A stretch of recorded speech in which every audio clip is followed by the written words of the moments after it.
Kombolo blangi son o tɛ maɲumanya ye fasini di sɛbɛ n'o ye awa aujourd'hui ale ka bɔli a y'a jira k'a fɔ min ye jamana ka foroba du minnu bɛ ni u maaw bɛ u kɔnɔ i n'a fɔ bâtiment public ni ye waati gɛlɛn ka d'a kan maa minnu bɛ n'u sigilen b'a kɔnɔ ni awa sigi jɔn gungun t'u la walima sigi sɛbɛn t'u la walima jamana ma u yamaruya ni k'u sigi a kɔnɔ n'u man ka to a kɔnɔ bilen nin waati ka gɛlɛn olu ma kosɛbɛ maa caman bɛ olu bɛ nin yɔrɔ kofɔlen in na kabi septembre kalo tɛmɛnen na bâtiment public kɔni maa caman bɛ ka gɛn ka bɔ a kɔnɔ o baaraw kɔni olu daminɛna o baara minnu bɛ ni olu kɔni daminɛna maa caman bɛ olu ka doniw bɛ ka sama ka fili kɛnɛma nin waati in na jango forobaca kɛbaa minnu bɛ n'u ye forobaca kɛ forobaca yɛrɛ bannen olu caman bɛ u sigilen bɛ nin yɔrɔ kofɔlen ninnu na n'o ye jamana ka forobaduw ye bâtiment public laɲini caman kɔni bɛ minnu bɛ ni olu kɔni kɛra ka ɲini u fɛ u ka bɔ yɔrɔ ninnu na hɔrɔnya ni danbe yɛrɛ kɔnɔ ka sɔrɔ a ma kɛ ni gɛnni nka dɔw kɔni ma kɔrɔfɔ in mɛn u tulo la barisabu min ye cour suprême yɛrɛ ye u nana dɔ gɛn o min ye wulikajɔ ye cour suprême maakɔrɔ dɔ bɛ yen n'u ko a ma ko Ibrahima Awa Kante o kɔni gɛnnen filɛ nin ye ka bɔ forobaso in kɔnɔ n'o ye bâtiment public yɛrɛ ye quartier du fleuve yɛrɛ la maa minnu bɛ yen ni olu bɛ nin yɔrɔ kofɔlen in yɛrɛ la kibaruya kɔni nana bɔ k'a ben nin baara kɔni bɛ senna bi yamaruya dilen don gouvernement yɛrɛ fɛ Mali ka gouvernement maa minnu bɛ yen n'u bɛ forobasow kɔnɔ n'o ye awa bâtiment public ye u ka gɛn ka bɔ a kɔnɔ dɔw bɛ yen olu taara sɛgɛnnafiɲɛbɔ yɛrɛ la n'o ye retraite ye k'u bilanen bɛ jamana ka forobaso min kɔnɔ u ka se ka baaraw kɛ yen hali retraitew kɔfɛ walima mun yɛrɛ bɛ yen n'olu gɛnna ka bɔ forobaca yɛrɛ la o caman bɛ yen awa u bɛ so ninnu kɔnɔ yen u ni sariya man kan u ka kan ka bɔ so in kɔnɔ hali bi o bɛ ko min na a ko ma ban fɔlɔ n'i ye juru ta a mana mɛn cogo o cogo juru bɛ sara jango bange ka juru o juru tɛ to maa la a bɛ taa don min wari in ka di i da nka wari in dun bɛ sara dɛ nin ye bange belebele dɔ ye min bɛ awa i k'a dɔn n'a b'a fɛ ka minisiri dɔ ka du minɛ a la fasini sɛbɛ ko a ko min ye bi ka gɛlɛn kosɛbɛ barisabu nin bange belebele n'i y'a jateminɛ a ko i bɛna ye k'a fɔ minisiri dɔ kɔni ye juru ta bange in kɔni na ka baaraw kɛ n'a ye sigida awa o duurunan kɔnɔna na wari in kɔni a y'a ta miliyɔn caman don CFA nin bange kofɔlen in na yen kalo damadɔ sa a ka baaraw a ka so kura kɔni a yɛlɛmana o kɔnɔ wari min n'a yɛlɛmana o kɔnɔ ni a ka so kura n'a y'o ta bange yɛrɛ la kɔrɔfɔkan dɔw de bɛ tɛmɛ i ni bange yɛrɛ ni ɲɔgɔn cɛ o kɔrɔfɔkan min bɛ tɛmɛ an ni ɲɔgɔn cɛ i bɛna wari sara waati jumɛn o kɔrɔfɔkanw bɛ tɛmɛ an ni ɲɔgɔn cɛ n'o kɔrɔfɔkanw tɛmɛna an ni ɲɔgɔn cɛ o kumana bɛnkanw fana bɛ tɛmɛ an ni ɲɔgɔn cɛ o bɛnkan minnu bɛ yen n'u tɛmɛna u ni ɲɔgɔn cɛ anw ka nin minisiri awa lɛtiri dɔ bila la ka taa d'a ma gindo la lɛtiri don nka yɛrɛ kelen kɔ ka lɛtiri dayɛlɛ fɛn min bɛ lɛtiri in kɔnɔ o ye a ɲɛ coro ni ka a ja tigɛ miliyɔn 40 CFA ale y'o ta délai waatiw tɛmɛna minisiri dun ma segin ni wari ye fɛnɛ a ka mɛn dɛ a kana kɛ minisiri kɔnɔ k'a fɔ nin wari in kɔni i b'a ta ni ka t'i da ka suna dɛ wari don k'an bɛ don min na komi bi ni minisiri in kɔni ngolobalen don bi miliyɔn 40 o bɛ ɲini cogo min o fana b'o ɲini tile fila in na an kun jɛla n'o bɔra ye min y'ale bi kunnafoniw ye fasili sɛbɛ a ko aujourd'hui ale ka awa bi hali bi sɔgɔmada in na bɔli la k'an ka taa awa ɲawuleni n'an dara ɲawuleni ma naani bɔɲango gendarmew la denmisɛn dɔ ba gendarmew la dɔ tɔgɔ ye ko Amidu Sangare ma naani olu bɔnna u ni na Mali an bɛ don min na komi bi a ko min kɔni ye awa ɲawuleni ye kiri ni wɔyɔ o bɛ senna dugu sigibaa dɔw bɛ yen a ko min ye Guinée ye a ko n'i ye kow ta k'u lajɛ a ko i bɛna ye nin sanubɔyɔrɔ in yɛrɛ la fasini ko n'i ye jateminɛ kɛ a ko i bɛna ye k'a fɔ gendarme maa fila naani olu bɔnna u ni na dɔ b'a la o tɔgɔ ye ko Amidu Sangare ko ale kɔni n'i ye jateminɛ kɛ i bɛna ye k'a fɔ ale kelen ye awa i k'a dɔn fils unique a kelen bɛ a masaw bolo o min ye awa ɲanfila meri kura o de a si san 26 fasini ko a ko tiɲɛ yɛrɛ la ni y'a jateminɛ ko i bɛna ye k'a fɔ kalo damadɔ ale taara nin yɔrɔ kofɔlen in na ye fasini ko kibaruya min kɔni bɛ yen bi o de kɔni ye maa 4 awa olu bɔnɛna u nina Mali ka gendarmew la o ɲawuleni n'ala sɔnna a ma ɲawulenikaw anu na ɲɔgɔn sɔrɔ sɔgɔmada in na sɔgɔmada fɛ nɛgɛ kaɲa 8 ma dana gosi kibaruya min ma kɛ ɲawuleni u da anglo kan sɛbɛnfura aujourd'hui a ka bin sɔgɔmada in na bɔli ko foroba du minnu bɛ bâtiment public o ko maaw kɔni minnu b'a kɔnɔ ni awa sigi kun jɔnjɔndiw la jamana mu yamaruya ka sigi olu bɛɛ ka gɛn ka bɔ bi o min ye bangi belebele dɔ fɛnɛ o k'u bɛna ministre dɔ ka du mina la miliyari miliyɔn 40 awa kunkɔrɔ ministre yɛlɛmana so kɔnɔ sa ɲinɛmɛ ko wari in ka kan ka sara an bɛɛ dun ka wariw bilalen don o n'o bɔra min ye gendarme 4 o kunnafoni disɛbɛ ka kumana k'olu kɔni ni tora ɲɛwuleni ko Amidu Sangare bɛ a la o kelen de bɛ a masaw bolo Wayidu kelen pewu aujourd'hui a ka bi sɔgɔma bɔ da in na bɔli ni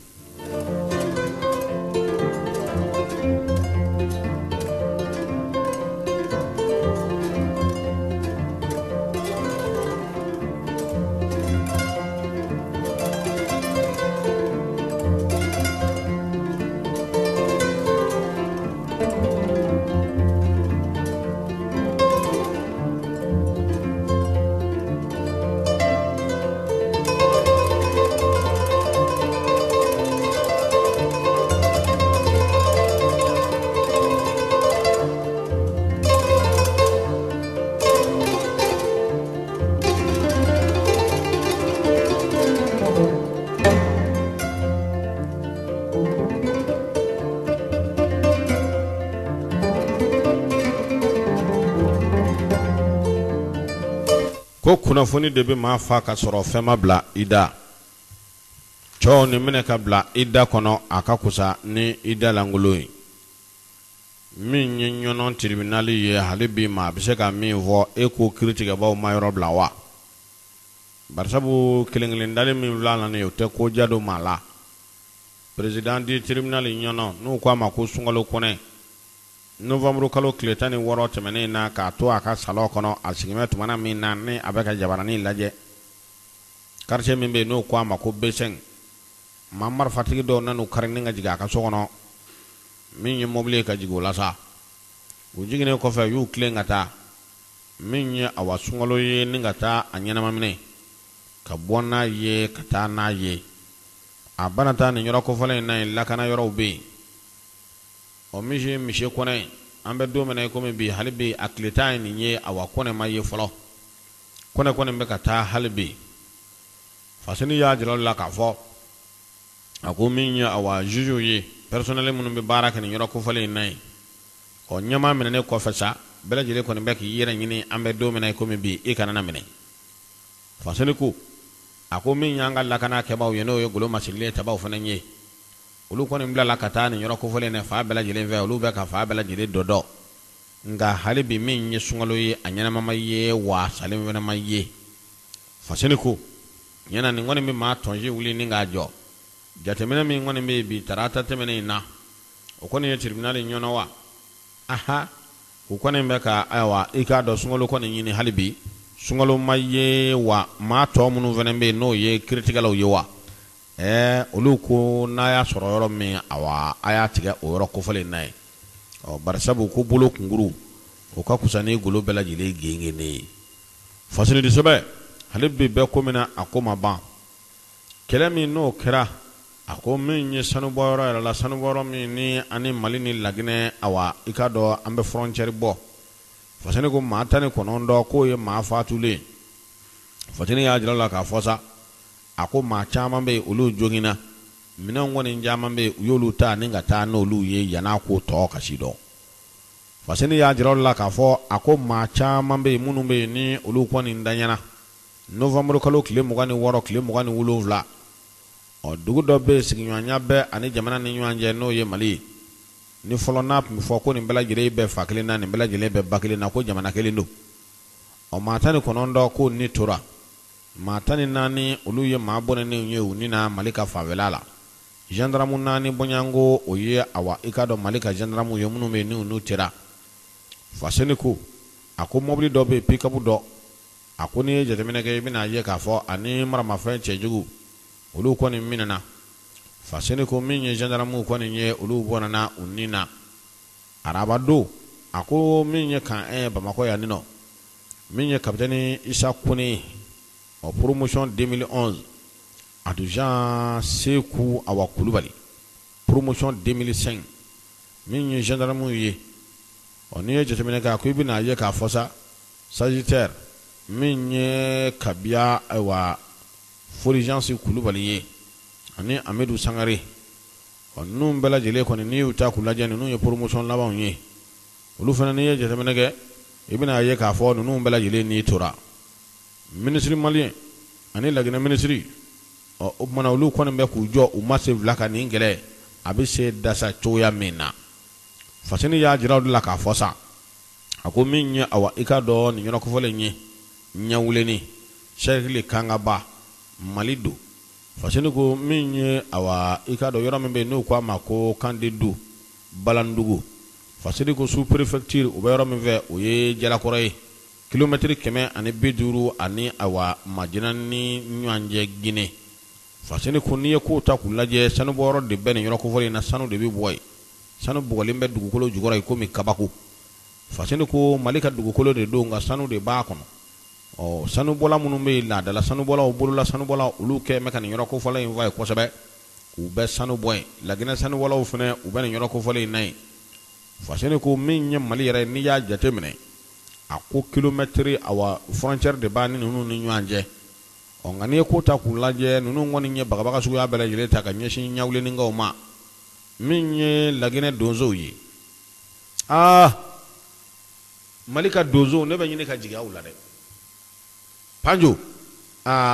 eko waraba fa lai eko be waraba fa kene karaba awa akoni ani awa ya famu ngi nga madani turi arajo oxygeni nama dozo grinzade lagina dozo keme ka marfata mali dozo kama mali sorasu kama awa marama fe min dumu gulo marama fe che jugu do o ma dozo abamini karamo gose nyakate karamo gose de la ka fon ko beta rebeli keleke adila ko interview dama ya maga mbambulo aywa ko karamo gose nyakate ka wele bla ma so madaina ko lagene dozo awa ko lu be ka mone do ana ambe do mena ko mebe halni ko raba krosa awere se wuli aywa ko re na ka ndai ngorode dozo contre dozo karamo ni ko contre anisane ay wuli ka jode nte dozo keme kabakui ngati mene fasini ngani nye wele kabla dozo ma ni mami nye chiga in lame sokomada na ka lase dozo ma oko amase kafo anganzara gouvernement na awa fenwara de aywa ay wula ka do moblu kono dora ka kli nge amba soro nye fe ay blanyi ko dozo kana fenwara nye nyini ni ngwe na de ukasinga wulidi ku kli ngata ukana fu be autorisation ni fenyi de ku kli fonye wuleni nge dozo contre dozo fasini de sebe ako ni yoku ta kulaje nyawuleni ako minye awa lagene dozo no chasseur gine unye ukoni ndeme nembe lagene militaire debe ku deme nga ukeme ka dozo bla nyefe fasini ko ni yoku ta kulaje ako ibi na ye ka fo ambe do mi ko mebi ako ni ndugu ina utemene ya flingulunji ninga dakulunji minye dugu sigiba uyere ye ako min awa chef de village yere ye ako no ye kanja jawarai o manasa o koni yalla je ka fo mamunu be nu name ka fere nyinu la uye nege do o dijife o ni danyana fasini ko poste de gendarmerie ni nyoro ko fole nay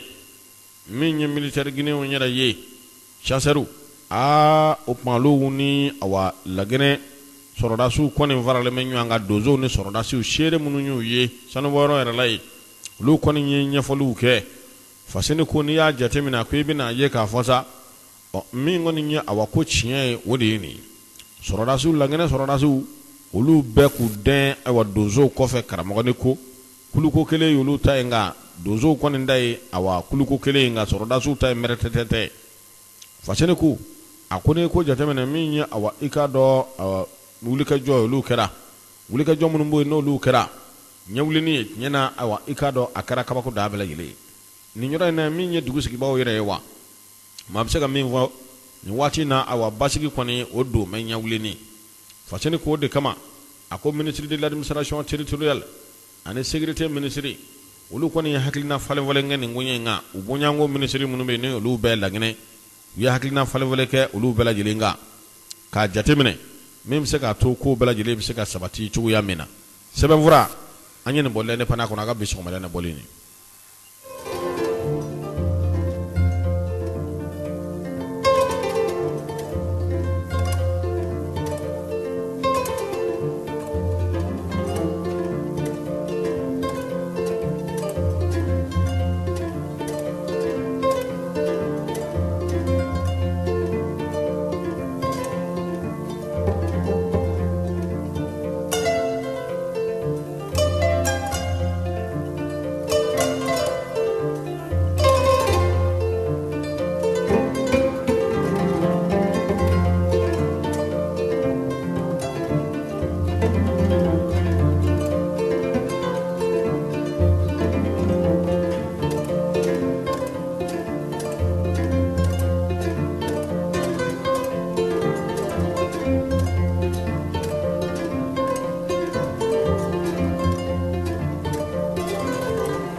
Fasini di sebe no ye aujourd'hui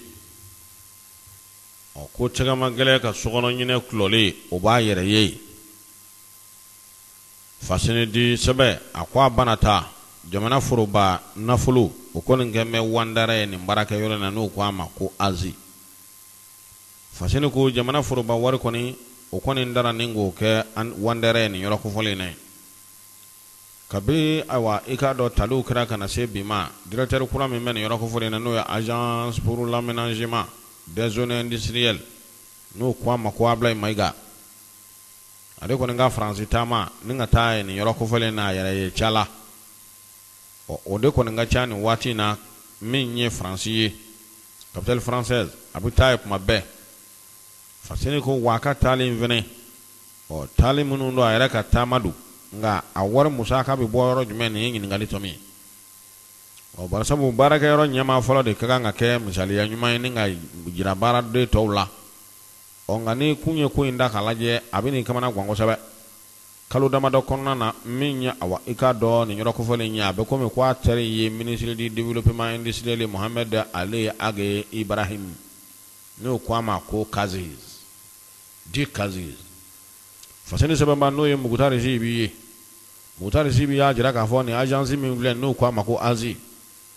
o atuma yoro ko fole mina o gendarmerie a utara yoro mina sa o koni ni gendarmerie diye o ninga ta korofo ko njabi ani wele mi mlaluma onu ye cheni minge o kana jabi sege sege lu kera fasene ko jonsona e kamale nya ye o minye mamunu me no wele la kata ni yoro ko fole na kata awa nyingali busa mesene gon la gendarmerie kono anana ye ka fo chiera la wo be keshula minye kilinyon yere ye awa libane dobe ulu tati blaka dagri ngono o libane dobe abe ko me ode ye nunu wele gendarmerie yere la ni baraka yero maw ayu wele gendarmerie la welele ko fe gendarmerie yere la o fasene ko ni ko ta kulaje ko minye gendarmerie a azi ulu ko ni nyefolike nyefoli munu me ni ulu ko ni ngara a nyera la awa ni ngali busam sene gwanuna gendarmerie enquête to ke ko amati sege sege li udi dabole flesa libana ke ko ale ye warde di awa chiena la zodo be no oye awa orone yabe o ko chiedo libana e wardi de libana ke ka wari odira yo nyefo gendarmerie la plainte ko fe o wari kɔni dira a bɛ komi awa i k'a dɔn an balimamuso in o bolo se mɛ wari ma faseni ko a ko ale bolo sera wari ma min kɔni ye awa nin yɔrɔ kofɔlen na ye a ko n'i ye kow ta k'u lajɛ fɛɛrɛ jumɛn ye a ko yɔrɔ dɔ bɛ yen n'o ko a ma ko zone industrielle Jalakɔrɔbugu k'i n'a fɔ o baara kɔni olu bɛ senna directeur général Ablaye Mayiga min ye directeur awa i k'a dɔn finance fana ye comptable Idrissa Diallo ninnu kɔni ye nin baara ninnu kɛ 50,000 bɔɲanko CFA cachet ma k'a kan foyi ma k'a kan min ye 8,000,000 fana ye CFA a ko n'i ko ta k'u lajɛ o kibaruyaw nana bɔ ni olu bɛ yen min ye Mariamu Kɔnɛ ye faseni ko n'i y'a jateminɛ a ko i bɛna ye k'a fɔ sa a ko DG ani awa i k'a dɔn finance yɛrɛ o kɔni bolokɔniw ɲɛsin bɛ nin maa saba la faseni ko jɔ kɛra la koyi u kɔni ye waati juman kɛ awa u bɛ gendarmerie la heure jan sɛgɛsɛgɛlikɛlaw kɔni ye sɛgɛsɛgɛli busamisɛnninw wa u la u ma ɲɛ min kɔ u jɔra a la faseni y'a jira la k'a fɔ sa wari in kɔni awa a dira o libanɛkɛ ye wari dira wa wari fana awa i k'a dɔn a sɛbɛnfura ma ye bolonɔ ma ye k'a fɔ wari in kɔni dara nin da sira in fɛ ayiwa i k'a dɔn ko wari taara nin da cogo la dɛ wari kɔni a taara nin da cogo in fɛ o tuma an bɛ dugawu don de kɛ sa min ye awa i k'a dɔn ala k'a ko ɲɛ nɔgɔya min ye awa i k'a dɔn faransi ka den dɔ ye maliden dɔ don min bɛ faransi a ko Petit Gimba ka awa affaire Petit Gimba a ko tuma min ni ɲangata y'a sɔrɔ a ko ale kɔni ye 25,000 ayiwa i k'a dɔn ko k'o di Petit Gimba ko k'o d'o ma ko ka wari di Petit Gimba ma ayiwa ko ka wari di jinɛ bilenman ma n'o ye ne vible ko n k'a di Petit Gimba ma ayiwa jamana ko tɛ i k'a perepere latigɛ ka ɲɛ ayiwa n'a mɛ kɛ k'a fɔ Petit Gimba yɛrɛ welela k'o fɔ ye ko 25,000 k'o ka kan ka d'a ma ayiwa maliden minnu bɛ kɔ kan k'u ye jɛmu lamɛn vible ka jɛmu na ayiwa k'u y'u bolo fara ɲɔgɔn kan ko 25,000 Petit Gimba ko wari ma s'ale ma ayiwa wari dun ma di ne yɛrɛ ma a kɛra kabako ye dɛ o tuma wari dira min ma o fana y'o manger nkɛ o y'o dun o wele o wele ko vible tɛ sɔrɔ o tigi wele o wele vible tɛ sɔrɔ vible bɔra ayiwa wari dun dunna a ma di ne ma dɛ kabi kelen o tigi fana ko k'ale bɛna t'o fɔ arajo gindan na ko vible ka arajo so ayiwa ko 25,000 n k'a fɔ ne da ɲuman bɛ nkunya a ma di a ma wari a dira min ma o interpellé e bɛ se ka wari di a fɔra ko k'a di vible ma ayiwa e y'o d'o tigi ma o tɛ vible e dun y'a dɔn tɛnɛ munna e bila ka wari d'o ma ko tiɲɛna k'ale kun y'a dɔn ne tɛ koyi nka a tigi ko ne sɔrɔ man di ayiwa o fana dara wari ta k'o dun a tigilama kabako wandiga les jours wari ko kuma in tɛ ja tile tɛ tɛmɛ dugu la k'a ka jɔ a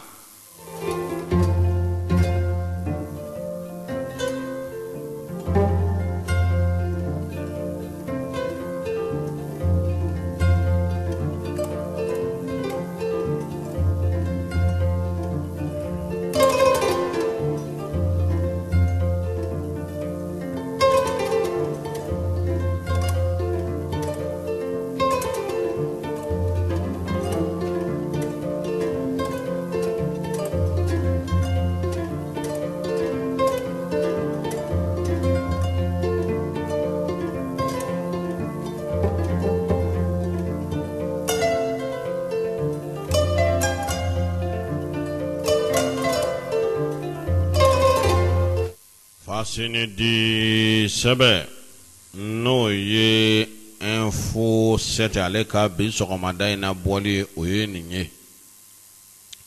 info 7 ka bi sɔgɔmada in na bɔli ko min ye Mamadu Ismaili Konate ye ale ka taali a n'a nɔrɔ bilali ni Amidu Yunusa Mayiga ye Fasini sɛbɛ ko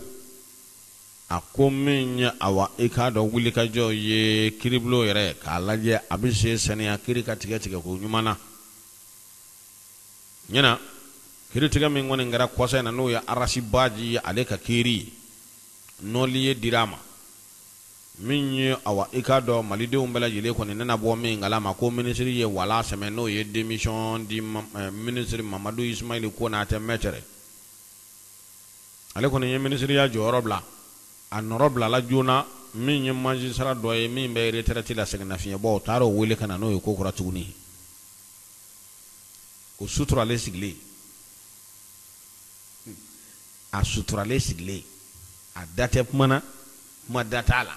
a suturalen sigilen o taa m'o wele ka na ko jamana ko don k'o kana u bɛɛ koda i ka se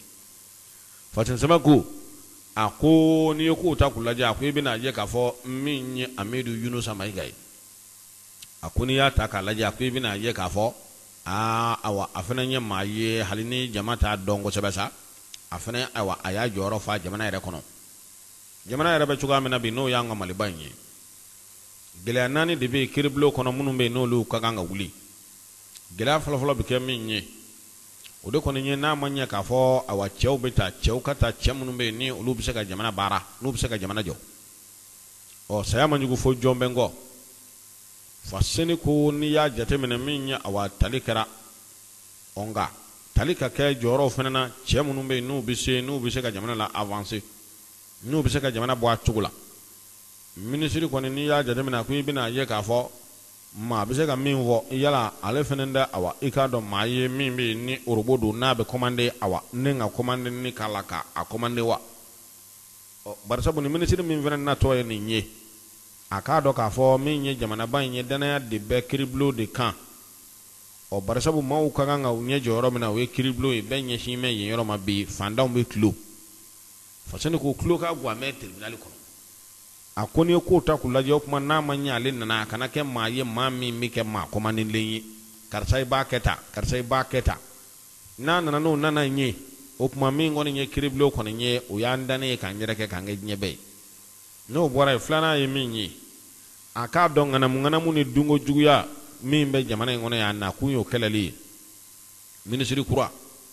fasani ko gɛlɛya caman bɛ olu bila mɛ k'a kɔnɔ ha barisabu jamana foroba wari minnu bɛ yen ni olu manjera olu bilalen bɛ tiriwariw kɔnɔ sɛbɛnfuraw kɛn bɛ ka tiriwari fa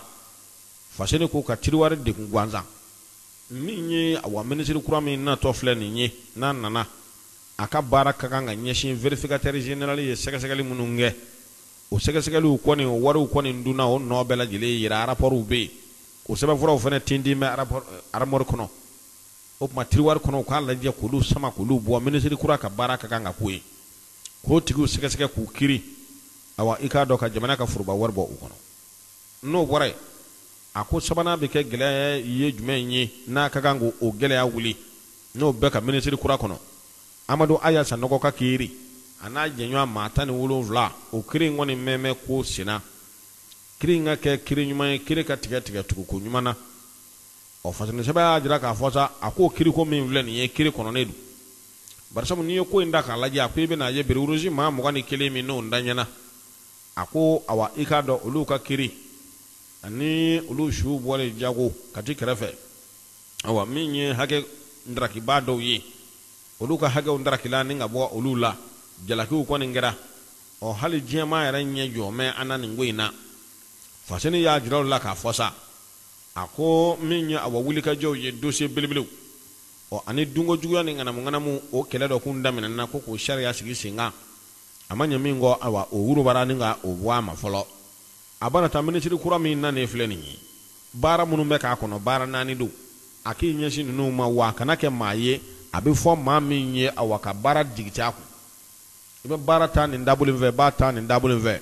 a ko n'a kɛra o ye bɛɛ awa o kuma an mago sara n'u bɛ se jɔrɔmu amadu abulɔ awa baasi tɛ n'a kɛra o ye awa o y'an mago koloni bɛɛ lajɛlen sali hali bi bɛ ko min na o tɛ koba ne ye fasini di sɛbɛ a ko min ye élection régionale ye ani local olu bɔli a ma avril 2018 kun min wara yala o y'a kun yɛrɛ ye wa ko lakanabaliya kun o y'a kun ye fasini sɛbɛ ko a bana taa kalata kun bilalen don ka décembre kalo tile 17 san 2017 k'o kɔnɔ balana ko nana kɛ min ye dimanche don novembre kalo tile 26 opening national et international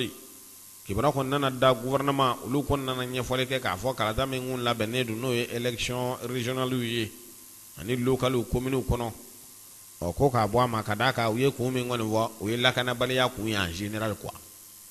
fasene ko min ministre de l'administration territoriale olu kon nana min ngoni wo kalata ngoni nana bo ma ku min ngama uyo nyefo akoni ko ta ku laja ku bi na ye ka fo a o kun lakana baliya o ya kun yɛrɛ de wa tari cogodi fasene ko a filana dunye munye sanfila kɔnɔna na kalata ka jwada ni ka cɛ a bɛ jwada a bɛ cɛ fasene ko n'i y'a jateminɛ ko i bɛna ye k'a fɔ an bɛ don min na i komi bi a ko n'i ye kow ta k'u lajɛ tiɲɛ na kalata in dun ka kan ka kɛ han barisabu kalata a ka kan ka kɛ gouvernement i bɛ kɛ ka gouvernement a bɛɛ komi jɔsen ɲɛnama tɛ u kɔrɔ an bɛ don min na i komi bi u jɔsen awa o ti ngolo fa bilen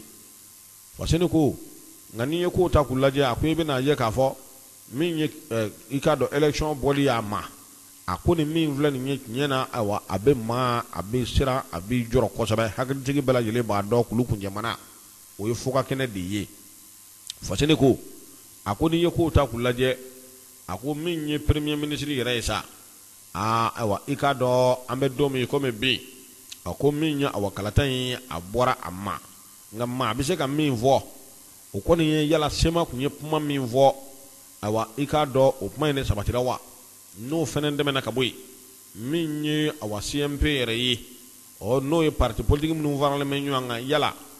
janfa tɛ olu fɛnɛ ka fan fɛ ka ɲɛsin ɲɔgɔn ma wa fasene ko nka min kɔni bɛ se ka fɔ nin ko in kɔni na kalata kɔni bɔra a ma e ko awa RPM yɛrɛ kun labɛn bɛ nin ko in fɛ fɔlɔ wa fasene ko mana nin bɛɛ lajɛlen ye ɲininkali ye an bɛ don min na komi bi fanga sɛnɛmatɔnw a bana taa olu kɔni kun y'a jira k'a fɔ kalata in kɔni a ka kɛ cogoya bɛɛ lajɛlen na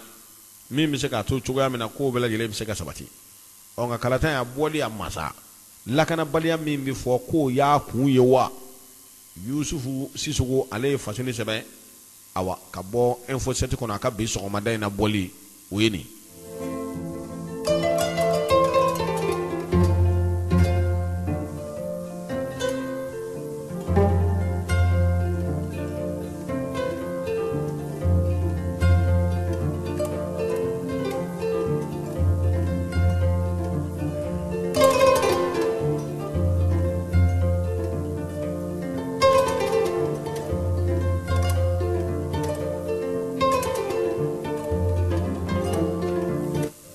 fasini di sɛbɛ n'o ye info matin ale ka bi sɔgɔmada in na bɔli o ye nin ye musow welela ka bɔ fanda ni naani bɛɛ lajɛlen la anw ka jamanaba in k'u ka na Mali la yan bɛɛ ka ɲɔgɔn sɔrɔ a bɛn ni kelenya kɔrɔfɔli fɔ musow jɔyɔrɔ ye jumɛn y'a la musow dun bɛ se ka mun kɛ min b'a to cogoya min na bɛn ni kelenya bɛ na anw ka jamanaba in kɔnɔ yan n'o ye Mali k'a ta kɔrɔ la ka na fili tilebi fɛ kunnafoni di b'a ko olu kɔni welela u y'u yɛrɛ sɔrɔ nin kɛnɛ in kɔnɔ yen muso dɔ bɛ yen o kumana o ye kuma min kɛ novembre kalo tile 25 tile 28 2017 Bamakɔ yan muso in ne kɔni filɛ sa ni ka azawadi darapo k'o gulo a yɛrɛ la ni ka taa n'o ye fasini sɛbɛ ko wa a ma d'aw ma koyi u ka dantigɛliw kɔnɔna na olu ka laɲini ye min ye azawadi ko in don ministre malien de la promotion de la femme de l'enfant et de la famille coordination des femmes de l'Azawad ninnu bɛɛ lajɛlen kɔni nana nin sigi kɔnɔna na ko musow ka jɛ ka fara ɲɔgɔn kan musow n'olu sɔnna ko min ma o kuma o ko bɛ avancer nka ni musow banna ko yɛrɛ min ma ayiwa i k'a dɔn ko bɛ kɛ tɔ k'a jɛ ye fasini ko ni muso ninnu de mana sa wa min ye burudamɛ muso ninnu ye awa u nana ɲɔgɔn sɔrɔ fasini ko ka bɔ kɔrɔ fɛ awa ni kana gosi tilebi fɛ musow ye ɲɔgɔn sɔrɔ awa i k'a dɔn an k'an sigi k'an miiri gɛlɛya min bɛ jamana kan jamana yɛrɛ kɔni bɛ ka taa cogo min na jamana tilatɔ don azawadikaw fasini ko a bana taa olu ka azawadiko in de tin di mɛn u kunkolo kɔnɔ u b'a ɲɛfɔ u ti maloya ni a ye nin kɔni ye awa mafiɲɛ yɛrɛ da ye ka ɲɛsin jamana ma sa o jɛ yɛrɛ de kɛnɛ kan muso dɔ nana ka bɔ Kidali o muso min nana ka bɔ Kidali o filɛ nin ye awa ka azawadi darapo k'o gulo a kɛrɛ la a kan fɛ ni ka jigin sa azawadikaw anw ye azawadikaw ye fasini ko a ko nin min filɛ nin ye tiɲɛ na nin y'a da ye sa tiɲɛ kɔni ye sɛgɛ ka sɛden da ye nka k'i sigi sɛsulu sanfɛ ni ka sɛden ɲimi e jɔ mɛ awa kulugulutigi la sa o de kɛra nin fasɛni ko nin kɔni bɛ mafiya de ta ni ka ɲɛsin jamana yɛrɛ ma n'o ye Mali ye a kɛra anw bolo da ka jugu ye sa dɛ a ko ni ye nin muso in jateminɛ a ka lakale yɛrɛ a ye kɔrɔfɔ min bɔ a da a ka kɛ drapeau gulonmɛ kɛrɛ la o ka kɛ fili ye nka kuma min fana bɔra a da o bɛ azawadi ko kuma de fɔ o azawadi ko kuma min b'u da Kidali o azawadi ko kelen o de bɛ u da ya wa o bɛ min kɔni ɲini o ye wajibi ye bonya min ka kan ka di olu ma karama min ka kan ka di olu ma u ɲɛrɔta o ka di olu ma fasini ko n'i ye ko in da k'a lajɛ nin de ye burudamɛ diya n ye min bɛ burudamɛ kɔnɔ a b'o de fɔ minɛ burudamɛ ayi min b'u kɔnɔ u b'o o de fɔ olu tɛ se janga walaki in na janga walaki ayi u tɛ se o la bada ayiwa sɛbɛnfura min ni o ye nin lakalisa ko sigi min kɛra musow yɛrɛ dama ni ɲɔgɔn cɛ Memorial Modibo Keyita la Nuhum Sise n'an ko a ma jɔlaw ale tun bɛ yen min sɔrɔla an ka jɛ ka fara ɲɔgɔn kan an k'o lamɛn. Ne ba ni sɔgɔma. Nse a ni sɔgɔma. I tɔgɔ fɔ an ye. Ayiwa ne tɔgɔ Fatimata Tanbadu. Ne nana yan jɛ dɔ de ka weleli la o jɛ tɔgɔ Fakemer Fondation d'Afrique de Rufisque, c'est-à-dire musokɔrɔba fɔlɔ minnu tun bɛ Afrique occidentale française n'u taara école la ka kalan kɛ u ka se ka na mɔgɔw kalan donc karamɔgɔw u ka kɛ l'école karamɔgɔw ye tubabuw tile la sani indépendance ka ta olu ye jɛkulu dɔ de sigi o jɛkulu de tɔgɔ Fakemer u caman banna sisan u tilala k'u denw n'u ka kalandenw k'o don o jɛkulu la an nan'o de tɔgɔ la yan. Ayiwa sɔgɔmada in na Jɛrɛ i bɛ se ka mun fɔ an ye i yɛrɛ ka faamuyali la. Ayiwa sɔgɔmada in na kɔni anw ye min ye musow ka ca muso bɔra Mali fan bɛɛ n'i y'a ye o bɔra Mali fan bɛɛ c'est que u ye nin ko kɛ u kukanko ye n'u y'a k'u kukanko ye o kɔni ka ɲi an ma o kɔrɔ k'an bɛ se ka bɛn sɔrɔ a ko la an bɛ se ka taabolo sɔrɔ a la u bɛ se k'u ka haminankow bɛɛ fɔ voilà. Ayiwa welekan jumɛn b'i bolo ka ɲɛsin Mali musow bɛɛ lajɛlen ma bɛn kɛnɛna la. Ayiwa welekan min bɛ ne bolo o ye denmisɛnninw ka yɔrɔ ye musow kan ka wuli k'u jɔ k'u ka denbaya kɔlɔsi k'u ka denbaya sirataama ka hakili ɲuman d'u ma k'u bali kojugu kɛli la n'i y'a ye Mali bɛ nin bolo kan bi denmisɛnninw don tiɲɛ dɔ baara t'u bolo baara tɛ yen u bɛ don jɛkulu minnu na n'u ye kɛlɛkɛ jɛkulu ye k'olu bɛ wari d'u ma wariko ye tiɲɛ ye nka mɔgɔ k'i kan k'i hakili to i yɔrɔ la i kan k'i bɔ yɔrɔ dɔn i kan ka dɔn i bɔra mɔgɔ minnu na ni min kan ka kɛ i kan k'o de kɛ ayiwa an bɛ musow de wele u ka kuma u denw ye u ka kuma u cɛw ye pour que nin ko ninnu bɛɛ ka se ka dabila n'u yɛrɛ bɛ se ka min kɛ k'u denw dɛmɛ baarako la u k'o kɛ nka k'u denw ɲɛsin kɛlɛkɛ jɛkuluw ma o kɔni man ɲi. Merci. Ne balimamuso a ni sɔgɔma. Nse ni sɔgɔma. I b'i tɔgɔ fɔ an ye ani jɔyɔrɔ min b'i la kɛnɛ in kan yan. Ne tɔgɔ Komana Malado Keita. Ne ye conseillère technique du ministère de la réconciliation nationale la. Ayiwa sɔgɔmada in na ministre yɛrɛ bɔra ka kuma ale ni première dame u ka kuma fanba bolila bɛn ni keleya ani musow jɔyɔrɔ ye mun ye e yɛrɛ bɛ kɛnɛ kan bi e bɛ se ka mun fɔ an ye bamanankan kan musow jɔyɔrɔ. Bon musow jɔyɔrɔ kɔni ka bon kosɛbɛ bɛn ɲini na parce que n'i y'a ye bɛn a bɛ daminɛ musow de la ni muso tɛ bɛn o bɛn kuma na a tɛ se ka kɛ bɛn ye parce que muso de ye ba ye muso de ye furumuso ye muso de ye muso ye donc an ka baara an ka rôle ka bon kosɛbɛ bɛn ɲini na muso de nature la femme elle réconcilie de nature ale ka baara y'o de ka mɔgɔw fara ɲɔgɔn kan ka bɛn sabati du kɔnɔ ka bɛn sabati jamana kɔnɔ ka bɛn sabati diɲɛ bɛɛ kɔnɔ o ye muso jɔyɔrɔ ye. Ayiwa welekan jumɛn b'i bolo ka ɲɛsin denmisɛnninw yɛrɛ ma parce que musow de bɛ se k'olu cadrer welekan na kumakan laban na. Bon kumakan laban min bɛ n bolo o ye denmisɛnninw ka maakɔrɔbaw ka kumaw lamɛn denmisɛnninw k'u tɛgɛ di ɲɔgɔn ma bɛɛ ka rôle dɔ jouer bɛn in kan parce que bɛn tɛ se ka kɛ tant que denmisɛnninw fana m'u jɔyɔrɔ fa bɛɛ jɔyɔrɔ bɛ bɛn in na bɛɛ k'i ka rôle jouer bɛɛ k'i ka partition kɛ o la an bɛ bɛn bɛ sabati n'Ala sɔnna Mali la. Nse ni ce pas de quoi. Ne balimamuso a ni sɔgɔma. Nse. I b'i tɔgɔ fɔ an ye fɔlɔ. N tɔgɔ ye Lala Rokiya Mulayi. Ayiwa i bɛ se k'i nakun fɔ an ye bi kɛnɛ in kan yan. Ayiwa banbaraka a ka gɛlɛn dɛ. Wa i débrouillé ba ye. Ok, ne bɔra Buram. Ne nana muso kun kan. Donc kuna sini an ye ouverture kɛ kunu an taara Selenge. Bi fana an bɛ yan. A bɛɛ passera ka ɲa. Problème foyi ma kɛ. An ka ministre fana kabini a ma kɛ ministre ye a bɛ an ko a bɛ muso ko. An b'a de don an ka fɛn bɛɛ de don parce que hala ni ale ti muso ministre ye ale dongo do ale bɛ bate muso dɔrɔn de kama a bɛ muso dɛmɛ a bɛ muso nɔfɛ. Ayiwa baro fanba bolila bɛn ni keleya kan musow yɛrɛ aw minnu yɛrɛ ye muso ye aw jɔyɔrɔ ye mun ye bɛn ani keleya la i ka se ka fitinin fɔ n ye.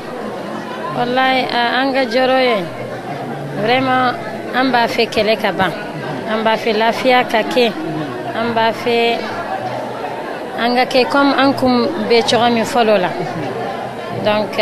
insécurité mun bɛ an b'a fɛ a ka dabila an b'a fɛ an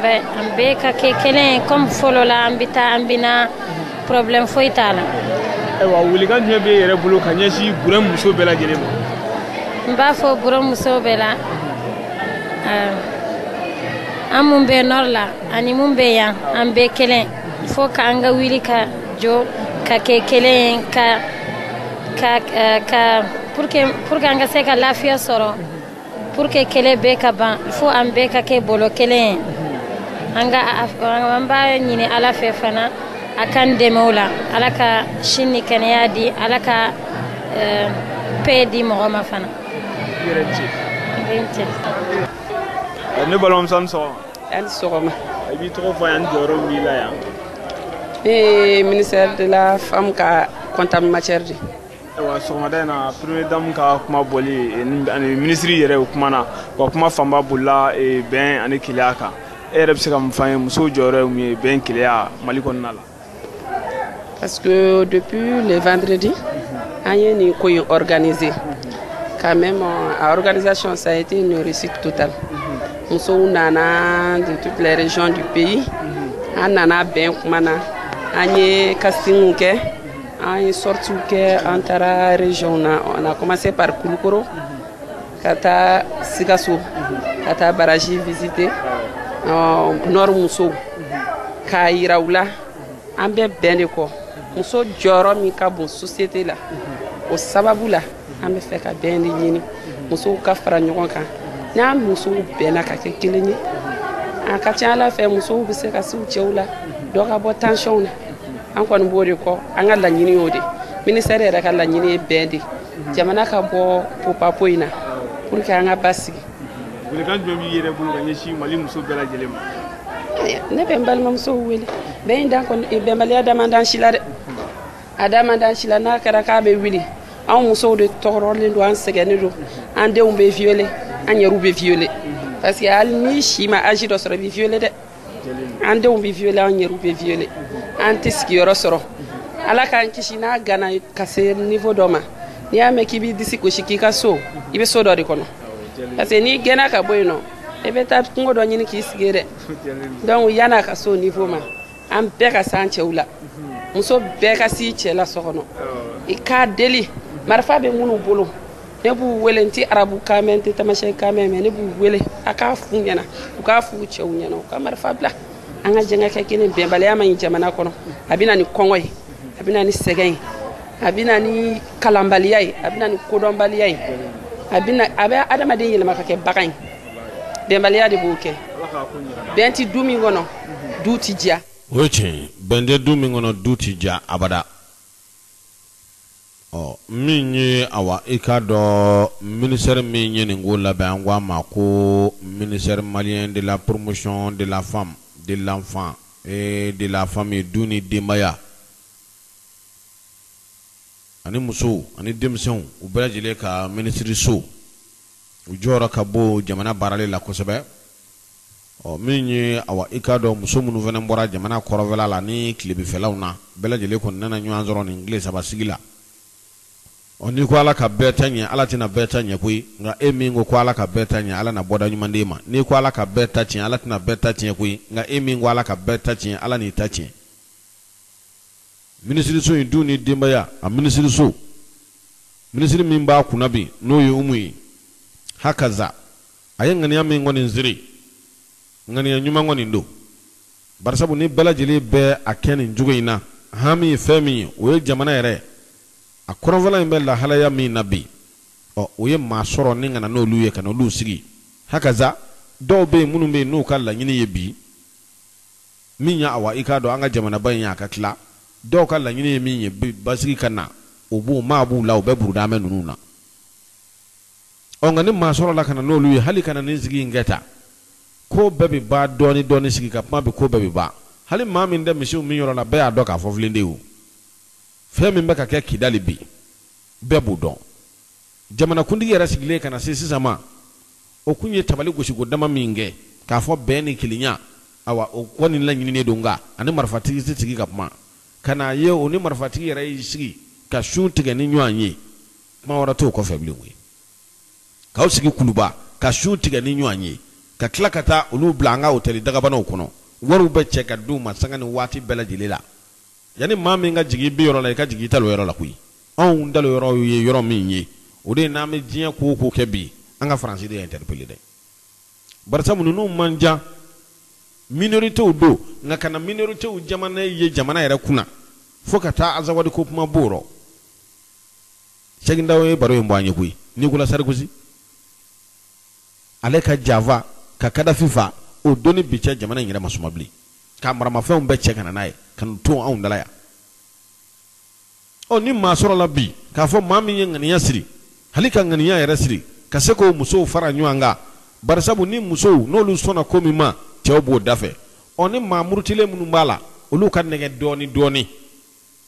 k'olu nɛgɛ dɔɔni dɔɔni k'olu sen bɔ ko in na kɛlɛ bɛ se ka dasa dɔɔni dɔɔni cogo min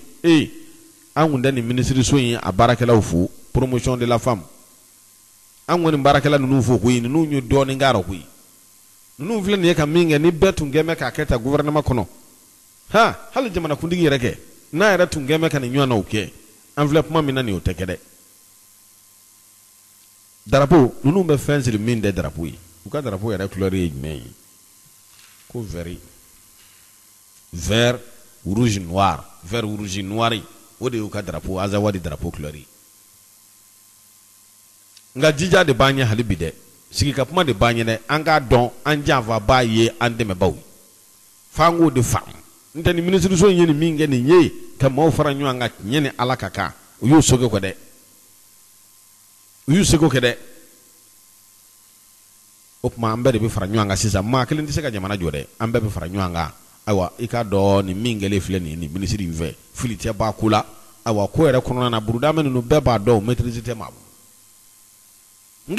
tɛ minisiriso in u ye baara kɛ nin ye dɛ ka se ka ninnu fara ɲɔgɔn kan Kidali ka taa bila fo an ko fo Kotoku aw ye baara kɛ dɛ ayiwa minisiri n'a ka maaw an k'u fo k'u waleɲuman dɔn k'u encourager ko ni maa min ko ala ka bɛɛ lajɛlen ta ɲɛ a tɛ bɛɛ ta ɲɛ o nka ala b'i ta ɲɛ dɛ ni maa min fana ko ala ka bɛɛ lajɛlen ta tiɲɛ a tɛ bɛɛ ta tiɲɛ dɛ jamana in an y'o de fɔ an bɛ segin a kan maa minnu bɛ n'olu bɛ baara la bi o man ca baarakɛlaw man ca jamana in kɔnɔ yan minnu bɛ bi n'u bɛ taa jamanakuntigi tulokɔrɔ kuma dumanni fɔ a ye ka kuma dumanniw fɔ a ye o tuma o de lamɛnbaa ka ca bi ni baarakɛla ye baarakɛlaw yɛrɛ dun bɛ yen sɛbɛkokɛlaw olu man ca n'olu man ca gouvernement kɔnɔ olu man ca jamana foroba baara yɔrɔw la fo ko sous couvert de cayara bi dɛ jɔnni ye sigi yan karisa de ye ne sigi yan karisa i bɛ ka yɛrɛ de ye nin nommé koyi d'accord o de caya bɛ jamana kɔnɔ sa o jamana baaraw bɛ gɛlɛya kosɛbɛ minnu bɛ ni olu bɛ se olu bɛɛ dɛnnen bɛ k'olu sigi kɛrɛfɛ bi k'u bolo d'u da kɔrɔ wa hali n'o min taara o tɛ bila jɔyɔrɔ ɲɛnama na e yɛrɛ da tɛ kuma na yɔrɔ min na o b'e bila yen i tɛ commandement yɛrɛ sɔrɔ yɔrɔ min na fiyewu e bɛ bila yen o bɛɛ sɔrɔ dasi kunda o b'an ka minisirisow la o bɛɛ awa fa bɛɛ lajɛlen fɛ directeur b'o cogo la minnu bɛ se sebaw ti bila yen fo minnu tɛ se jamana yɛrɛ b'o cogo la n tɛ ninnu filɛ ka nin waleya min kɛ ni bɛɛ ye nin kelen-kelennin kɛ gouvernement kɔnɔ an sigilen filɛ nin ye kuma min na nin ye ninnu mana nin organiser yan sisan ayiwa ka taa dɔwɛrɛ organiser Kidali musow ka fara ɲɔgɔn kan ka taa Kidali umu de la ka kɛ o ka taa Kidali ka muso 200 ni kɔ k'u bɛɛ kɛ ɲɔgɔn kan Kidali k'u sigi ka kuma k'a daminɛ sɔgɔma fo wula fɛ u bɛnna fɔlɔ ni an fana ka musow taara yen u tɛ ayiwa Mali drapeau siri u yɛrɛ la yen janfa bɛ yɔrɔ min na janfa yɔrɔ dɔnnen don janfa bɛ yɔrɔ min na Mali janfalen don a janfa bɛ yɔrɔ min na a dɔnnen don fana yan dugu radio fréquence 3 lamɛn jɛrɛjɛkulu cɛ ni muso denmisɛnnin fara maabakɔrɔ kan min ye awa mankutu ye an bɛ tɛmɛ n'o banna tozoni n'o banna Nuhum Sise ale kun ye taama dɔw kɛ ka taa maaw ɲininka ministre de la justice ka démission ani kura min nana filɛ nin ye maaw hakilina ye jumɛn y'a la ko yanni maa min ka jigi i bi yɔrɔ la i talonna yɔrɔ min jigi yenna sa jamana bɛ lahalaya min kɔnɔ bi jamana kɔrɔnfɛla tɛ Mali ta ye siga fosi tɛ o la an bɛ don min i komi bi juge Kulukutu o taara ta ɲɔnɔ an t'a lajɛ sa min mana mangoya jamana kɔnɔ ko an ka o ta ɲɛfɔ tiɲɛ yɛrɛ la ni tiɲɛ bɛ min fɛ min na min ye Awa Jalaki ye an k'o fɔ nka tiɲɛ bɛ min fɛ an ka o finitigi ka tiɲɛ an k'o dɔn o ye an bɔra ka nin fɔ sisan min ye Assemblée nationale yɛrɛ ye ja tarata tɛmɛnen plénière tun bɛ yen ni muso ninnu dɔ ye drapeau don a yɛrɛ la Azawa de drapeau ka taa fo salle Awa Keita centre Awa Keita wala salle min bɛ n'a tɔgɔ dalen bɛ Awa Keita la Assemblée nationale kɔnɔ ka taa don fo yen an kibaruya filɛ o la o ye wulibali ye dɛ ka taa don fo o kɔnɔ drapeau b'a la Azawa de drapeau vert rouge noir u ye mankan wuli ɲɔgɔn na ye ko a ti don a ko n'ale ti don ko f'a k'a ka drapeau bɔ a ko ni Mali musow m'u ta bɔ ale t'a ta bɔ a ko wa ale ti don fɛnɛ ka mankan wuli k'a jɔ k'a jija an ka lajɛ ɲɔgɔn bolo koyi jamana bɛ cogo min na bi a dogolen tɛ maa si la mais ninnu n'a ɲɔgɔnna waleyaw ɲɛwuleni ayiwa ɲɛwulenikaw an bɛ olu ta fɔlɔ ɲɛwulenikaw ani sɔgɔma ani sɔgɔma kɔri baasi t'i la baasi foyi tɛ ne la i k'a ka di sɔgɔmada in na dɔɔnin dɛ n kan ka bisa bi kosɛbɛ alihamudulila i bɛ ɲɛwuleni dugu kɔnɔ sisan wa n bɛ ɲɛwuleni dugu kɔnɔ n sira yen alihamudulila jajan ka da o ka yira alihamudulila ayiwa n b'a fɛ k'i ɲininka min na sɔgɔmada in na o ye awa dimanche don tɛmɛnen kɔ ka na se bi ma kibaruya jumɛnw bɛ ɲɛwuleni wala dimanche tɛmɛnen ka se bi ma yɔrɔ ko bi kunu an ka mɔgɔw taara tu kɔnɔ u taara bɔ an ka agent fila salen na yen quoi kelen kun ye capitaine ye komi n'an kun y'a yira k'a fɔ k'u kun ko k'o y'o minɛ ka taa n'a ye de ja u y'a faga tu kɔnɔ yen ka taa k'a to yen ka taa k'a to yen bon ma dan fagali dɔrɔn ma dɛ u y'a bolo tigɛ k'a sen fan dɔ tigɛ ka tila k'a ɲɛfɛla tigɛ ka taa n'o ye wa ka taa n'o ye Allahu akibaru mɔgɔ ninnu man ɲi adamadenw tɛ dɛ Mali gouvernement ma wuli k'a jɔ ka ninnu kɛlɛ yɛrɛ n tɛ adamadenw ye dɛ adamadenw tɛ i ma ni ɲɔgɔn fagalen kɔfɛ k'o fan dɔ tigɛ ka taa n'o ye mun k'o la ye bon o ye kelen fulakɛ min fɛnɛ tun b'a la n'u taara n'o fɛnɛ ye u taara o fɛnɛ faga Balandugu ye o kun ye gendarme ye wa o kun ye fulakɛ ye parce que on dirait que ale fɛnɛ kun labɛnnen don ko kisɛ t'a don quoi ale kun farala kɛlɛkɛlaw kan u y'ale fɛnɛ minɛ o cogo la sa ka taa n'a ye k'a faga an bɛ bɔ min kan u ka mɔgɔw ko k'u y'a jɛnaja kɛ o fɛnɛ kɛra o cogo la bon o kɔni mɔgɔ salen nouvelle 3 an bɔra o de kalama ka fara mɔgɔ 2 in kan donc a bɛ n'a fɔ mɔgɔ 5 mɔgɔ 4 kɔni o ye gendarme ye mɔgɔ 4 salen ye gendarme ye o ye gendarme ye donso kelen fɛnɛ b'an fan fɛ yan k'o fɛnɛ f'u y'o fɛnɛ fa bon n'i y'a jateminɛ civil kɔni bɛ se mɔgɔ 4 ma donc dɔ in fɛnɛ bɛ se mɔgɔ 4 ma donc a bɛɛ lajɛlen maa 8 a bɛɛ lajɛlen maa 8 kɔni mais ɲɛwuleni yɛrɛ sisan a contrôle bɛ jɔn bolo bon a contrôle bɛ an ka faamaw yɛrɛ bolo sisan sɔrɔsiw wa ou bien gendarmew gendarmew don ani garde national bureau rouge bɛɛ b'a la sisan olu kɛmɛ ka contrôle b'olu bolo olu kɛmɛ ka ɲɛwuleni minɛ wa awɔ kɛmɛ ka ɲɛwuleni minɛ ani falakɔnɔna min ni mankan yɛrɛ daminɛna ye n'u b'a fɔ o ma ko faranɔgɔ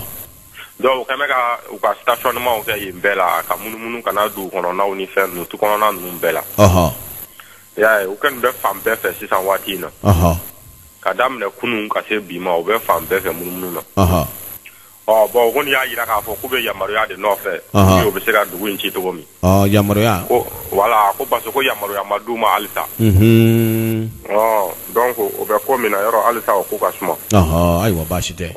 yamaruya na d'u ma u k'u jɔ olu bɛ yamaruya ɲini hali bi wa o bɛ yama k'u bɛ yamaruya nɔfɛ fɔlɔ.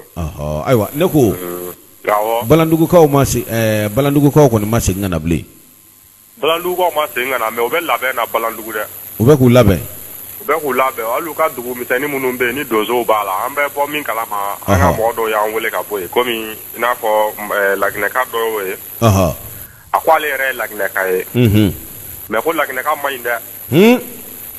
donc ni an ka mɔgɔw bɛ min kɛ o k'o kɛ. n tɛ an ka maliyɛn muso dɔ de furu b'ale ma ye. i y'a faamu. ne yɛrɛ muso kɔrɔmuso o de furu bɛ cɛ in ma ye. donc sisan ale de y'a yira k'a fɔ mɔgɔ ninnu kɛmɛ k'u ka donso bɛɛ fara ɲɔgɔn kan u ka yɔrɔ damini donso bɛɛ ka woro 10 d'u ma. k'u ka ɲɔgɔn sɔrɔ balandugu. n'u ye ɲɔgɔn sɔrɔ yen sa u bɛ fɛɛrɛ kɛ ka sɔrɔ ka na yan fan fɛ. donc ko tuguni ayiwa problème wɛrɛ b'a dugu ma o ye i bɛ taa sɔrɔ u ka faamaw fana b'u mélanger donso la. Sɔrɔsiw. u bɛ u ka sɔrɔsiw bɛ donso fini don u la quoi. donc a ko b'a fɔ ko donsow don ka sɔrɔ donsow tɛ sɔrɔsiw don. et puis encore mercenaires fana b'u la. donc fɛn minnu kɔni don kɔni.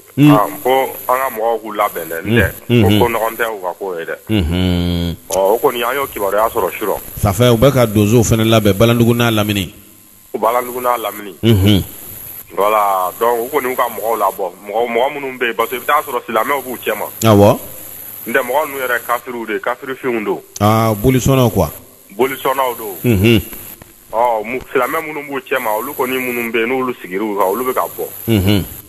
mais u yɛrɛ damaw kɔni bɛ ka taa donso wɛrɛw u ɲɔgɔnna wɛrɛw fara ɲɔgɔn kan nin cogo la. O tuma u ka laɲini dun ye mun ye. u ka laɲini kɔni ye u t'a dabila de o. ko mun bɛ yen u ka dugukolo don wa. k'u ka dugukolo don k'u t'a dabila u ka dugukolo ko hali ko simiriyan kelen ka ja badenni sen nɔ. k'o tɛ to Mali bolo. yɔrɔ o y'a da ye. A tɛ tɛmɛ o kan. voilà donc a ko kɔni bɛ nin cogo la. Ɲawule ni dugu kɔnɔ sisan maaw bɛ wa ou bien i kun y'a fɔ an ye k'u bɛɛ bɔra mɔgɔw seginna sɔrɔsiw nanen wa ou bien a bɛ cogo di. voilà sɔrɔsiw nalen mɔgɔw hakilina tigɛra mais o n'a ta o ta. Ɲawule ni tilalen don yɔrɔ fila ye u b'a fɔ yɔrɔ ma ko Guinéen place. ni tiɲɛni yɛrɛ barika bonyana yen kosɛbɛ donc o kɔni na mɔgɔ tɛ yen m'a fɔ an minnu nana n'an hakilina tigɛlen don ko sɔrɔsiw bɛ yan. an kelen kelenninw bɛ dugu kɔnɔ quoi. i kɔni n'i y'a fara ɲɔgɔn kan kɔni a caya o caya a tɛ tɛmɛ mɔgɔ 20 kan. i ɲɛ fili o ɲɛ fili i bɛ taa bɛn mɔgɔ 1 mɔgɔ 2 de ma. mais yɔrɔ min ye Mali place ye sa mɔgɔ kɔni ka ca yen.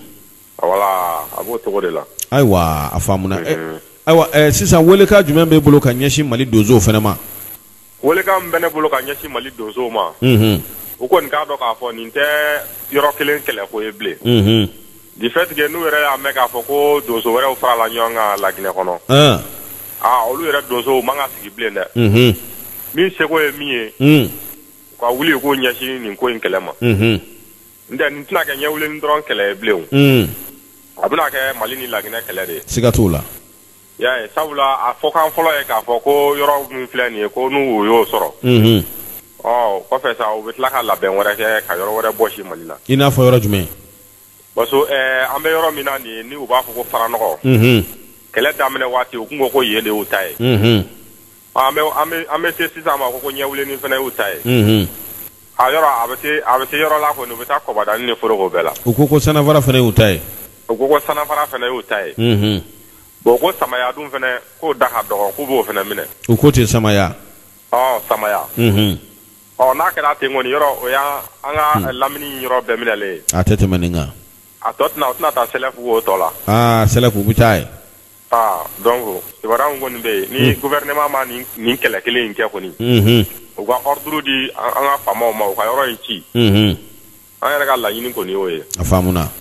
u k'a ci k'a kɛ tɔnbo yɛrɛ ye. n'o kɛra sisan. lafiya bɛ na n'o y'a kɛ hali négociation ni fɛn ninnu ye a kɛlɛ in tɛ ban dɛ. nin tɛ kɛlɛ banda ye. a tɛ ban. parce que mɔgɔ molobaliw don tɛ malo tɛ miiri u tɛ samɛ. o ye tiɲɛ ye. hɔrɔnkolonw don. walahi. awɔ. ayiwa sisan o. awɔ. fɛn min dunna mɔgɔw bolo fɛnw na ayiwa i bɛ se ka dɔw ɲɛfɔ an ye o la u ye minnu da ka taa n'a ye. u ye minnu da ka taa n'a ye. bon n bɛ se k'a daminɛ ne yɛrɛ ta la. ne ka ordinateur Toshiba a n'a disque dur 2 giga. ani n ka téléphone kura ninnu caman empreintes b'a la. ani l'argent cash min bɔra na moins 100 000 u y'o minɛ ne yɛrɛ la fɔlɔ. o ni an kɛrɛfɛ butigi minnu bɛ yen n'u donna yen nɔ k'u ka fɛngɛ électronique fɛn ninnu ta fɛngɛ dagabana ninnu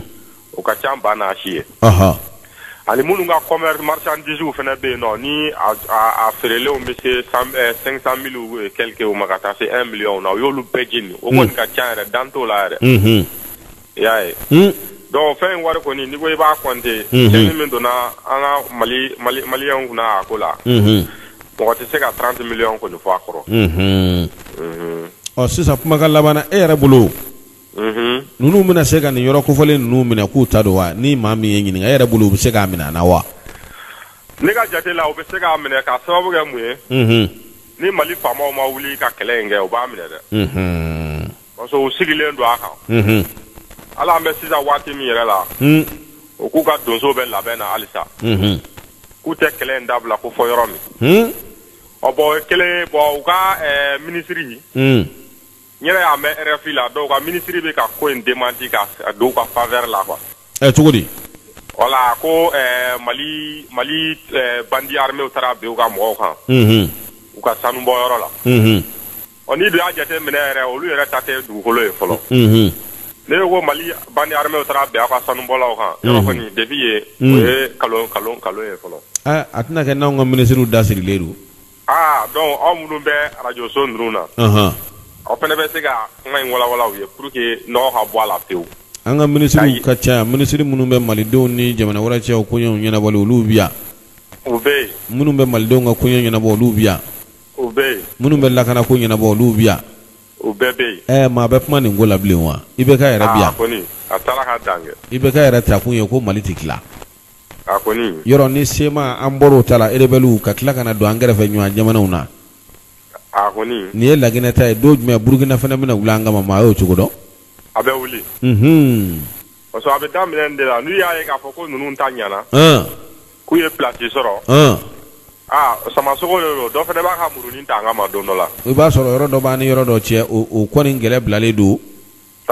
n'olu y'a ye Laginɛ ta in ɲɛnabɔra jango donsow fɛ o kuma o bɛɛ b'a tɔɔrɔ kɛ sa o fana b'a lajɛ ayiwa n balimakɛ kumakan laban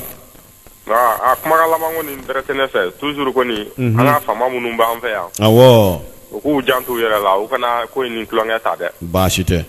voilà donc toujours u k'a minɛ k'a fɔ u nakun don wa u k'a minɛ ni sɛbɛ ye a faamuna voilà bon mɔgɔ ninnu dun u fana donsow tɛ parce que sɔrɔdasiw ka sɔrɔdasiw b'u tɛma sɔrɔdasiw kɛlen ka donso fini don voilà an fana ka donsow ka kan ka taa sisan sɔrɔdasiw k'u ka fini don o de ka kan ka kɛ bi an kɔni foli kɔni ci an kɔni ka fɔ donsow fana ye donsow karamɔgɔni ko awa an bɛ wele bila Panjo ma a ka wuli k'i jɔ donso a ka don tu la awɔ awa i ni ce anba Mali donsow ayiwa i k'a dɔn donso ngɔni kɔni ka di kosɛbɛ donso ngɔni mana fɔ maa caman bɛ tulo a dabara la a waati de seli filɛ nin ye dɛ ni Segubani ye donso ngɔni cun ka sumaya ayiwa marasa k'o fɔ maa caman bɛ yen u bɛ girin u bɛ ho ha marifa bɛ kulu fan bɛɛ lajɛlen fɛ ayiwa ko a waati o de seli filɛ nin ye ka wele bila Mali donsow ma ka wele bila karamɔgɔ Gose Ɲagate ma ayiwa ko a k'a fɔ Mali donsow ye ale kɔrɔla sa nka donsow kɔni k'u jɔyɔrɔ selen filɛ nin ye sa dɛ o tuma k'u ka wuli k'u jɔ bi u ka ɲɛwili ni u k'o sɛgɛrɛ ka kɛ ka mobili fa tewu Mali donso bɛɛ lajɛlen ka wele bila a bɛɛ lajɛlen ma karamɔgɔni ko ayiwa k'u k'u jɔ u ma sen fila kan radio fréquence 3 lamɛnjɛkulu cɛ ni muso denmisɛnnin mabakɔrɔ min ye sema ye o ta tɛmɛnen kɔfɛ rebelles olu ta tɛmɛnen kɔfɛ nin y'an kɛrɛfɛ ɲɔgɔn jamanaw ye sa ayiwa olu fana olu ka ɲɛdon sen bɛ anw ka jamanaba in ma n'o ye Mali ye a tɛ tɛmɛ nin kan ayiwa nɛgɛ kɛrɛfɛ juru nin waati na i b'a lajɛ ministre de la justice kɔni o ye kɛnɛ bila nin waati na ale démissionné na ale ye kɛnɛ bila a ye kɛnɛ belebele bila cɛningolo ale ma se ka a laban ayiwa ale ye yɛrɛ ɲini ka ji kɛ bidon rɔ maaw ɲininka na ni kura min nana mɔgɔw hakilina ye mun ye ayiwa an ka jɛ k'a lamɛn radio fréquence 3 lamɛnjɛkulu cɛ fara muso ka denmisɛn fara maakɔrɔ ka an b'a yɔrɔ la k'a fɔ an bɛ ka yala Bamakɔ ka malidenw ɲininka k'u hakilina fɔ an ye ka d'a kan Maître Ismaël Konate n'o ye ministre de la justice a ye démission rendu Arasibasi ka procès kɔfɛ an bɛ ka maaw ɲininka k'u hakilina fɔ an ye balimakɛ i ni ɲantuma an ba i tɔgɔ fɔ an ye fɔlɔ ne tɔgɔ Seku Njamu Keyita i bɔ yɔrɔ n bɛ bɔ Falajɛ ministre ka démission era akilina na ibse ka ko nye tugudi bon an kɔni kunu an dabali banna parce que an sigilen télé kɔrɔ dɔ ye n wele k'a fɔ ko n ka mali télé lajɛ vers minuit comme ça 23h minuit an y'a ye k'a fɔ ko Ismaël Konate baara bila ka bɔ gouvernement la bon a kɔni a y'an dabali ban pas beaucoup parce que an kun sigilen n'a ye dɔɔni an b'a dɔn k'a fɔ ko gouvernement in kɔnɔ a gɛlɛyalen kun don kosɛbɛ ministre fila bɛ yen n'o ye Bacili ye ani ministre mun yɛrɛ de bɛ baara bila olu fila kun tɛ ka ɲɔgɔn kumakan fɔ bilen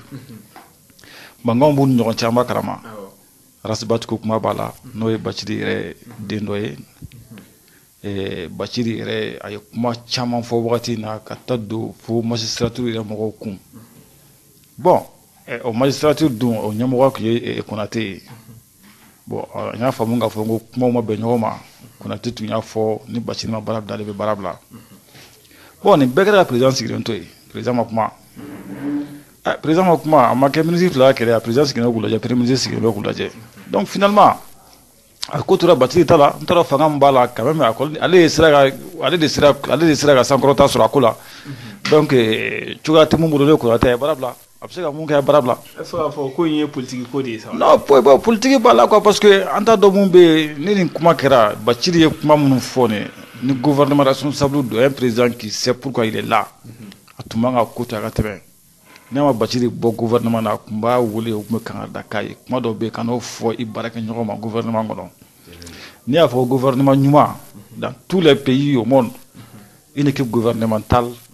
la solidité le bon travail c'est le respect réciproque Bacili tun kan ka bonya kɛ Konate ko dɔw bɛ yen wolo to yen baara ɲɔgɔnya kama mais n'a bila ɲɔgɔn na nana bonya fo kana se bɛ i jɔ espace public kan ka kuma dɔw fɔ mun bɛ o kuma suliya ka baara la tiɲɛna a bɛ jigin wari ko fɔ quoi donc aw minnu ye premier ministre minnu bɛ yen ni président fana y'o ka patron n'olu fila si ma se ka ko bɔ Bacili ta la a b'a fɔ ko jigi t'ale la ani Bacili b'a ci ale faga donna a b'a ci ka faga mɔgɔ si tɛna kuma donc n'a bɛ sɛmɔ gouvernement na a bɛ sɛmɔ ne ma jigin a la ma jigin a la fiyewu. ayiwa a kɔni taara ka ban mun ye Amidu Yunusa Mayiga ye n'o ye cɛkɔrɔba ye u y'a labɔ retraite la ka na a nɔ la e ye ko in ye cogo di. bon o de y'an tɔ dabali ban parce que an mun sigilen tɛ nin ye n'a fɔra ko gouvernement IBK bon Mayiga on n'a pas rien contre ça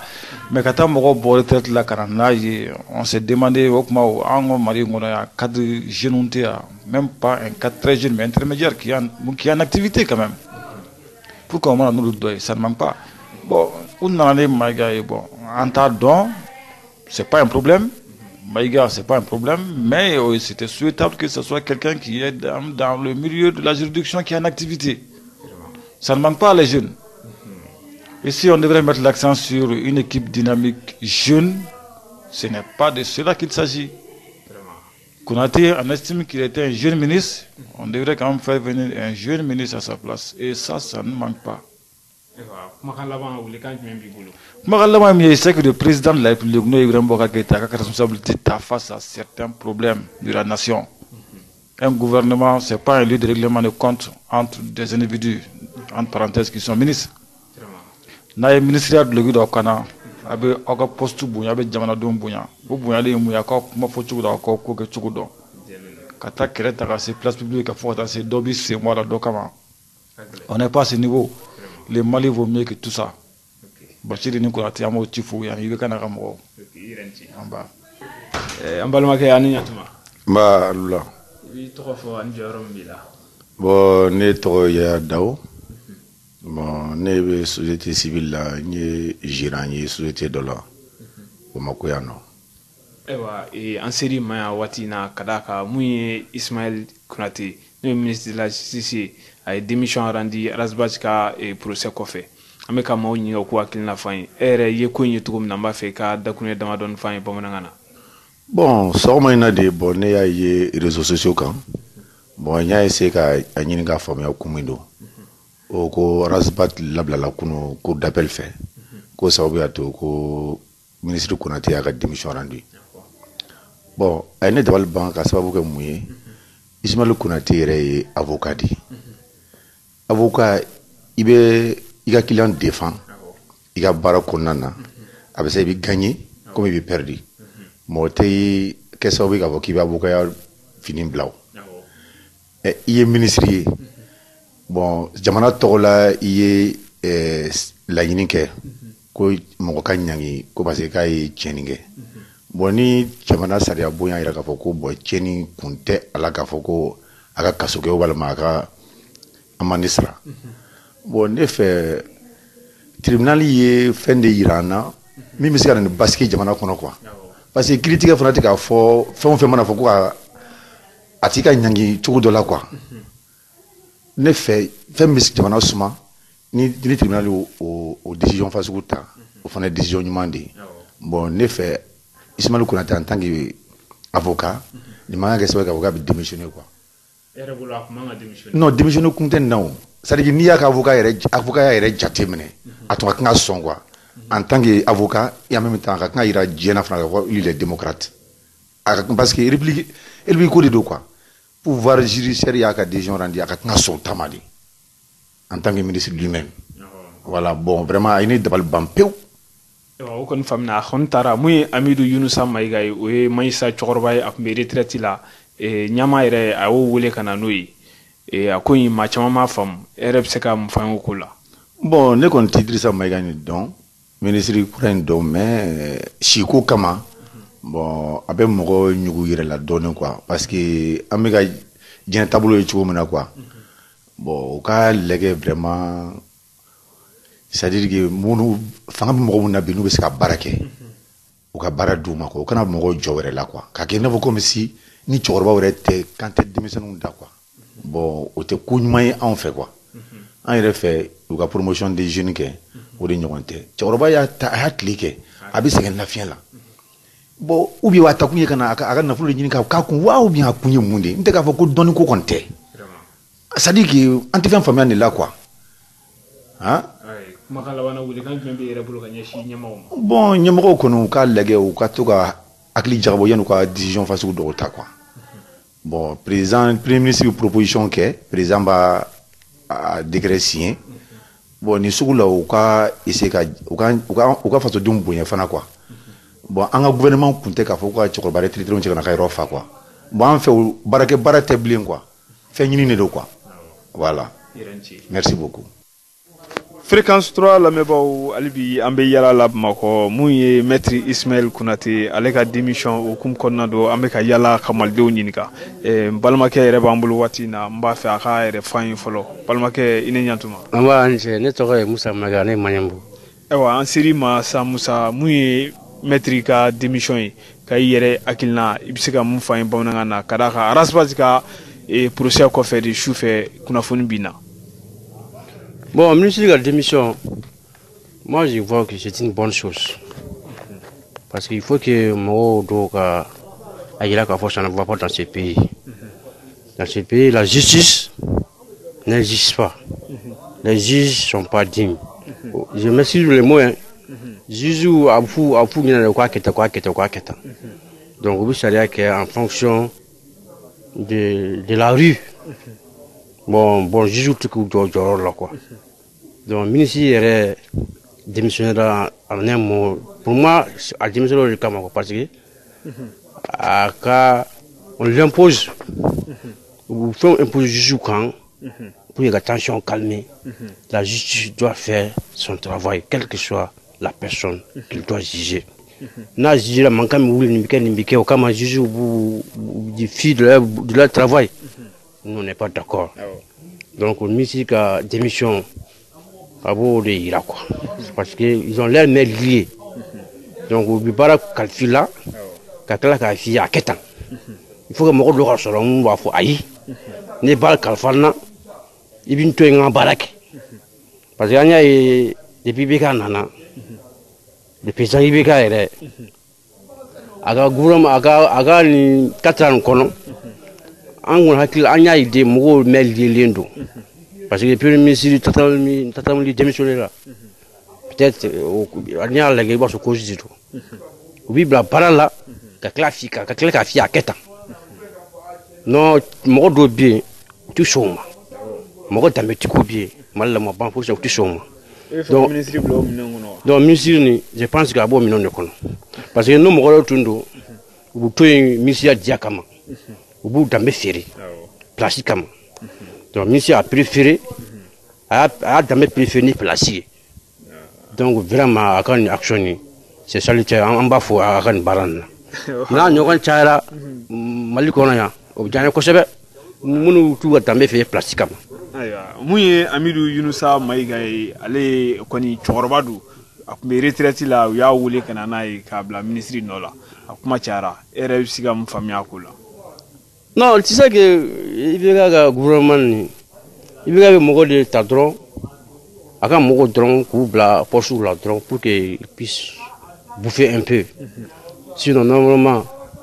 il y a les jeunes cadres qui sont là. Ici si pour que tout le dollar qui rentre pour que fana ati mogo yele ka concours d'une sorte de concours ou bien d'une sorte de ka dossier ka cadre blanc là pour que quoi ka denson bla ka besoin nommer quoi tu sais abi ministre d'Oguin après on a le ministre qui le gouvernement là tout ça veut dire c'est comme si cadre vers tier m'avait tier alga mogo ko. Donc, tu vois, c'est pas normal. Nous, en mode décliné, que la jeunesse pense à la responsabilité. Nous sommes jeunesse de noyau. Nous sommes tous les malins. Nous sommes malins de noyau. Nous sommes jeunesse de oula à quelqu'un. Kaga fangata ere. Kaga fait ministre premier ministre qui a ere. Kaga président qui a ere. Nous sommes cité que jeunesse là. Irenchi. Mbalwake ananyatuma. Amba ante Ibi refain. Ne toko Mohamed Cissé ka bo manyamugo. Ewa anseri mabi Mohamed muye maître Ismaël Konate aka koni a démissionné la rasbaska procès kofe. Ere kunye tugodi mafe ga fitin fain ba manana. Cissé ga ngali jaray. Ta ngali jaray parce que ko intabolo ako chara mugoma. Mugoma tabolo fam. Ne fait un dakuru adado ala dro ni ame ambina anta laro do la ko aras bache maliendi ina fay ne bela jeli aras bache kanga jige ina fay ne bela jeli jugement korote ko meti datu yo jugement koro e inom na femna jujube inika avocat ani procureur ou avec taw débat que juju bala jani mun tay tien ils vont juger par rapport à ça donc nous ne sira Rajbal kadnede mais mou ne sira Rajbal na que malien sans fait malien tout sans fait alors que la justice est là pour tout le monde et c'est la femme ama benema kafo Rajbal kadese ka juger douina ko manque de preuve ko parce que ko clé tout na ou faire c'est n'importe quoi femme au sera nous ga fanga de nye ku banga ta jugement ke adun kololo beta kata fena de donc chef lene maître Ismaël Konate ministre a démissionnera a démission ta fa nyena manye parce que ne bolo kan a démissionner kabri bité mais n'est jamais trop tard dinati là au défaut de maliena ni ka bara manye ou bien il a gauche ya bara muna i kan a démissionner ne ko do ngo ko ko démissionner de bité mais a démissionner aya ira ne ko me faire asa ba ke malien na photo ne me faire jiji mais munu tay wa fanga e bi amandu ye usirana jamanye aka jiji ne be nyi bola de nga yireta ne ba fuka da oka parce que culture te malien ka fo ni kalfala ne la a jena ne bulu ne ka démissionner culture tana donc me fan de fo afara kam o koni famna muye choroba ale koni ale de nana Ismaël Nola na to ko Amidou Yunusa Maïga yo ala boy retraite la kana nai e o ko yitugodi effectivement ne demali de ba o ko nuna alibi anga buya be choroba yoro maïsra badi do malila ay attaquer kateme maïsra demsonu bien chez nous bien de quarantaine des gens capables de faire ce boulot là. On n'a pas besoin de t'acheter ou t'avoir retraité là. Hein? Ou t'acheter fin t'avoir ministre de défense croix t'avoir retraité là canable. Amke. Ay ça ne m'en que atara. Hein? Ou quoi chance di munu bien. Am de Maliens y am de jeunes y on peut faire bouger les choses. Tchorba quoi yeta, ani sisa yeta. Même par rapport à la justice, où t'es kelé, et c'est la femme. Donc vraiment, n'était une con nous femme quoi. Vraiment, quand tu as au beau retraite là où c'est que nous, quand nous date documents chamana, ce n'est pas bon. À t'éteigner. Surtout Dougoumuna, la majorité, n'est malita. 70% de la population est jeune. Donc, il faut des gens qui comprennent la jeunesse. Et tu as nous juger. 70% est jeune. Tu as un cadre générationnel. Donc, il y a un cas barake akino que nous, hein? Non, il y a un cas fara. Mbalmake ane nyantuma. Amba nyantuma. Bi yere fayin fala. Ne tɔgɔ Idrissa Keita, ne journaliste. Ewa en série ma mun ye maître Ismaël Konaté n'ale ministre de la justice ale ka démission o kum konnadu kada ka koni a démissionné la rasbas ka procès kɔfɛ an bɛ k'i yɛrɛ ɲininka k'i hakilina fɔ an ye a ka démission kan kɔrɔfɔ b'i bolo. Ok, merci bien. Mais il faut voir les gars là. En bora kalama ka fɔ ko procès dɔ kɛra cour d'appel là. Donc procès qu'on a au café, une décision bora ka ban. Si, comme on appelle, le président de la cour d'appel a rendu un arrêt de relax. Arrêt Mumba Iraka Foko, Permarasi Bajukam, nommé la commune, qu'au premier match. Donc, au coup, Amadou Moussé la Kafaka dira, Ibri Atogadanga, avocat Kelano et Maître Ismaël Konaté. Maître Ismaël Konaté, décision. Ani réseau légué, ani légué réseau condamné, réseau sans fait là. Kaira Kavoka Benama Chama Mako Pasiku, c'est vraiment une décision brave. Parce que Aïra Kavoka était entre la Moï. C'est vrai, aller des ministères, n'a pas commune de la justice. Ministre de la justice, ou des ministères, même procureur. Donc, n'a les man hakina mou blakata, à ton cours d'appel là au député. Mais, à Rasbaska, fin qui est comme on appelle là. Fin qui est décision au jugement Bora, le tribunal là, donc appel Tarakata, ça fait. Donc procureur ou ya ira kafoko, procureur ya ira kafoko nomme na commune ou vraiment ko prévu John Tala, donc ya plan. Mais ou ya plan le mukasi sai. Maître Konaté a déterminé kafoko ni kuin ko wera bala mi ka gira lerema. Donc gira mo chugudi. Na fura rasbaj kele kama jama Bora bi, collectif yera droit de jama badin Bora kana. Donc o jama boli kana ka foka sirana ne maso maima a jera ere de abora sino akumsika continuer baro ni afamia donc a jera ere de maintenant abora ministère la ka ira ka foka ti inter la moyi do a ira ka to lettre kono ka foko vraiment la ko mbita ka jamra duma tout vraiment mo ngombi na li remplacer abo foko wala nyado donc ne bulu c'est une décision noble que nous kera inchallah akan a démissionner ere bulu akan a démissionner ouais akan a démissionner. Et puis il a démissionné, c'est vraiment une décision noble à mon avis. Wa famna aywa wotemeli ay ka fo muye chokroba Amidou Yunusa Maïga ya la boy retraite la kanana et ministre de la justice là ka Ismaël a remplacé ma chama kumana la RFC kam fanya kola. Bon effectivement ministre Kelenga a démissionné donc ma yini rojamblé donc ya essayé ka le ka ko chokroba do bi ko expérience pour la cause parce que RF me pose de la follow à travers retraite là ma mère donc il y a eu les canaux donc à mon avis c'est un militant même du parti RPM si je me trompe pas donc il y a les plats je crois qu'un magistrat à la place d'un avocat bon c'est un choix qui peut vraiment être acceptable donc moi je me fais un petit peu de qualité de la cause na mi doit que Maître Konaté ka tari la arabiala ka nyanyma soromi ga girmi siriai wa min na fana ya rabbi amma ni Maître Konaté maseka minke ali ka seko ke merci bien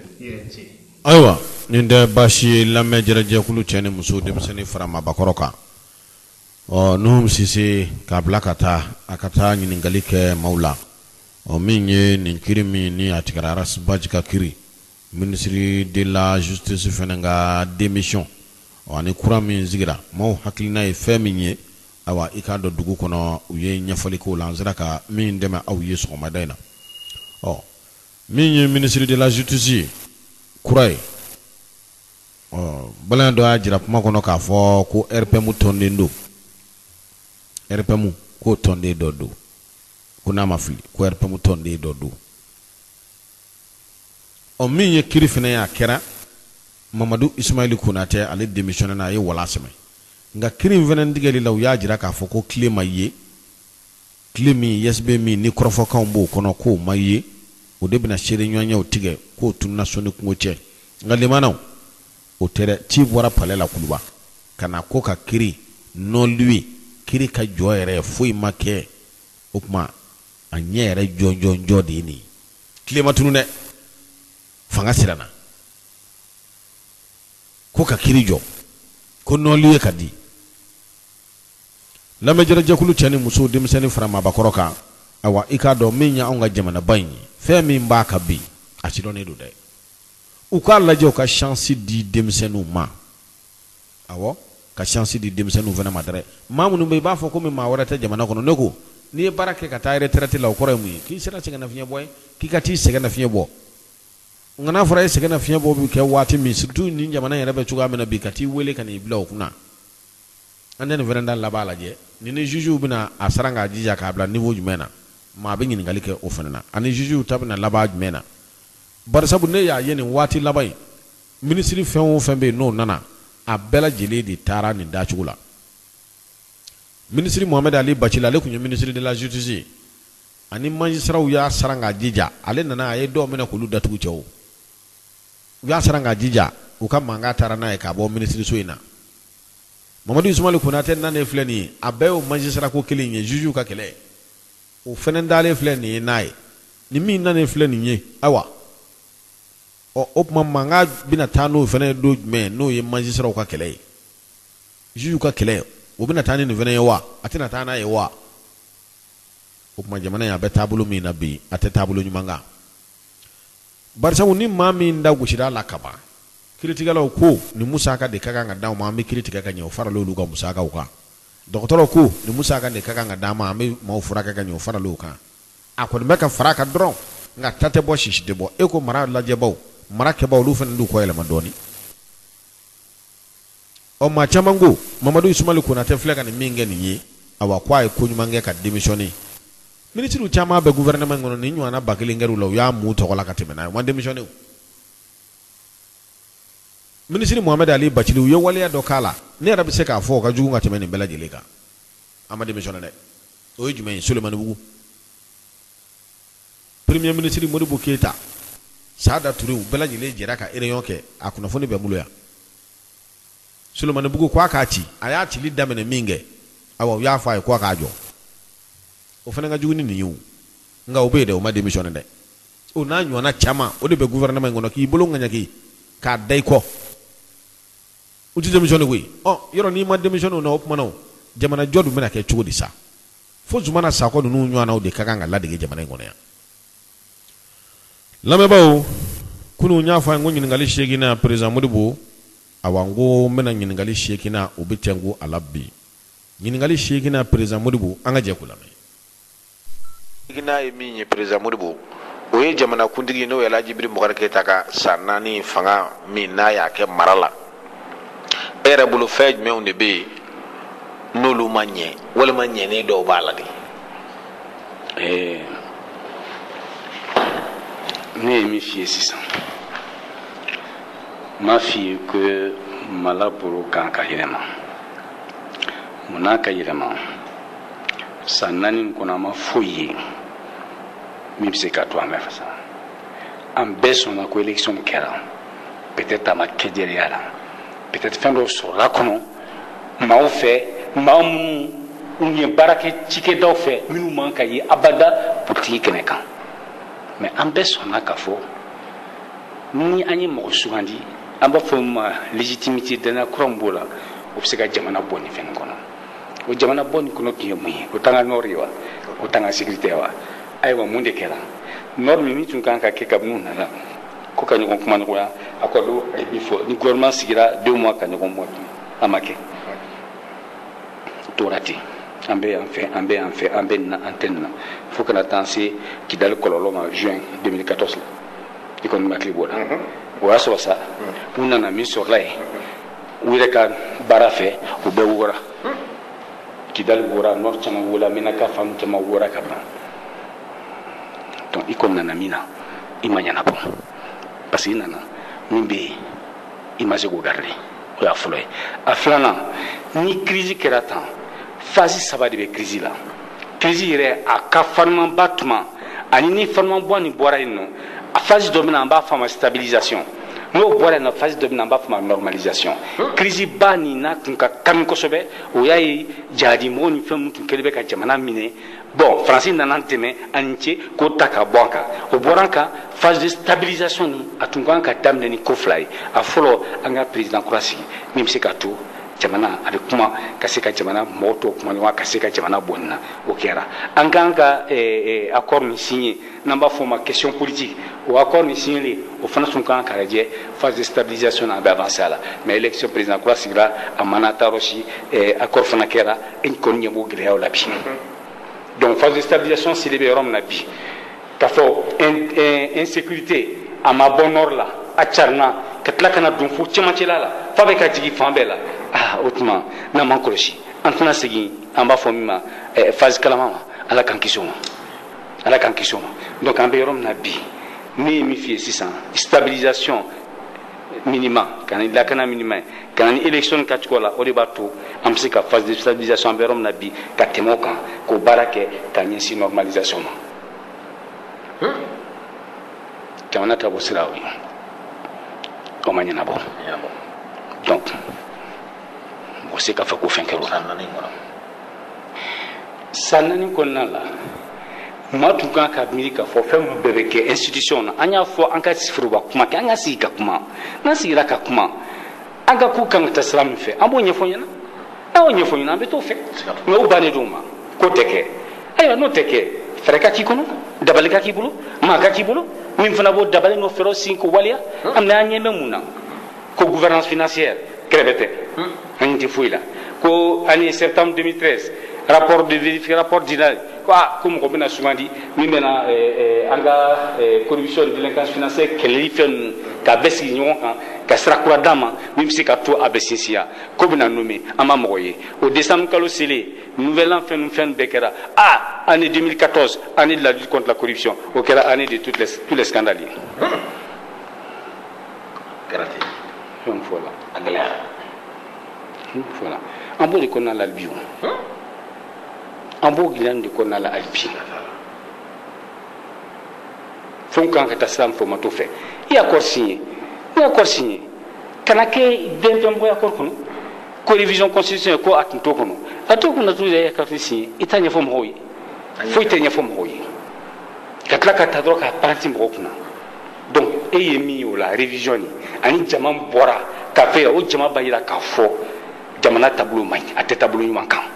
mɔgɔ dusuma ka falen fo ka taabolo falen ni taabolo ma falen maa min bɛ se ka hakili di maaw ma u k'u muɲu ka baara kɛ ka taabolo falen o ye élection kɛli ye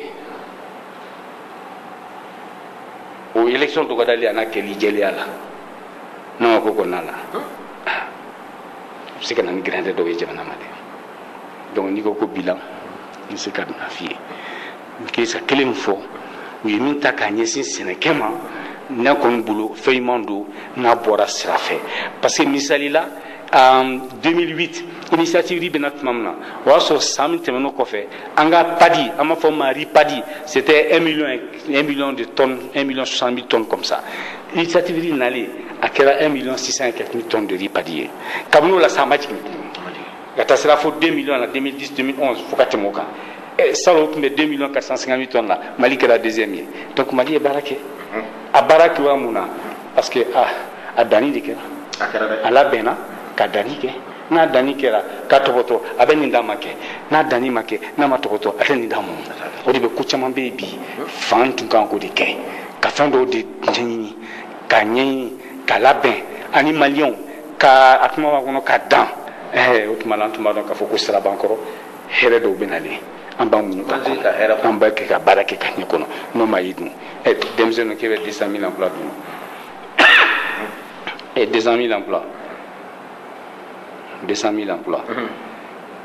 mɔgɔ dɔw tun ye minɛ minɛ o bɛ miliyɔn kɔbɔ minnu tɛ baara la san o san 300 000 ɲɔgɔn bɛna fara o kan 5 ans o tɛ 1 million 500 000 ye ne ko ye 5 ans e bɛ 200 000 de di sur 1 million 500 000 o tuma mun de kɛra an bɛ min an kan ka lajɛ de baara bɛ kɛ cogoya min na kɛnyɛrɛw bɛ san sɔrɔ cogoya min na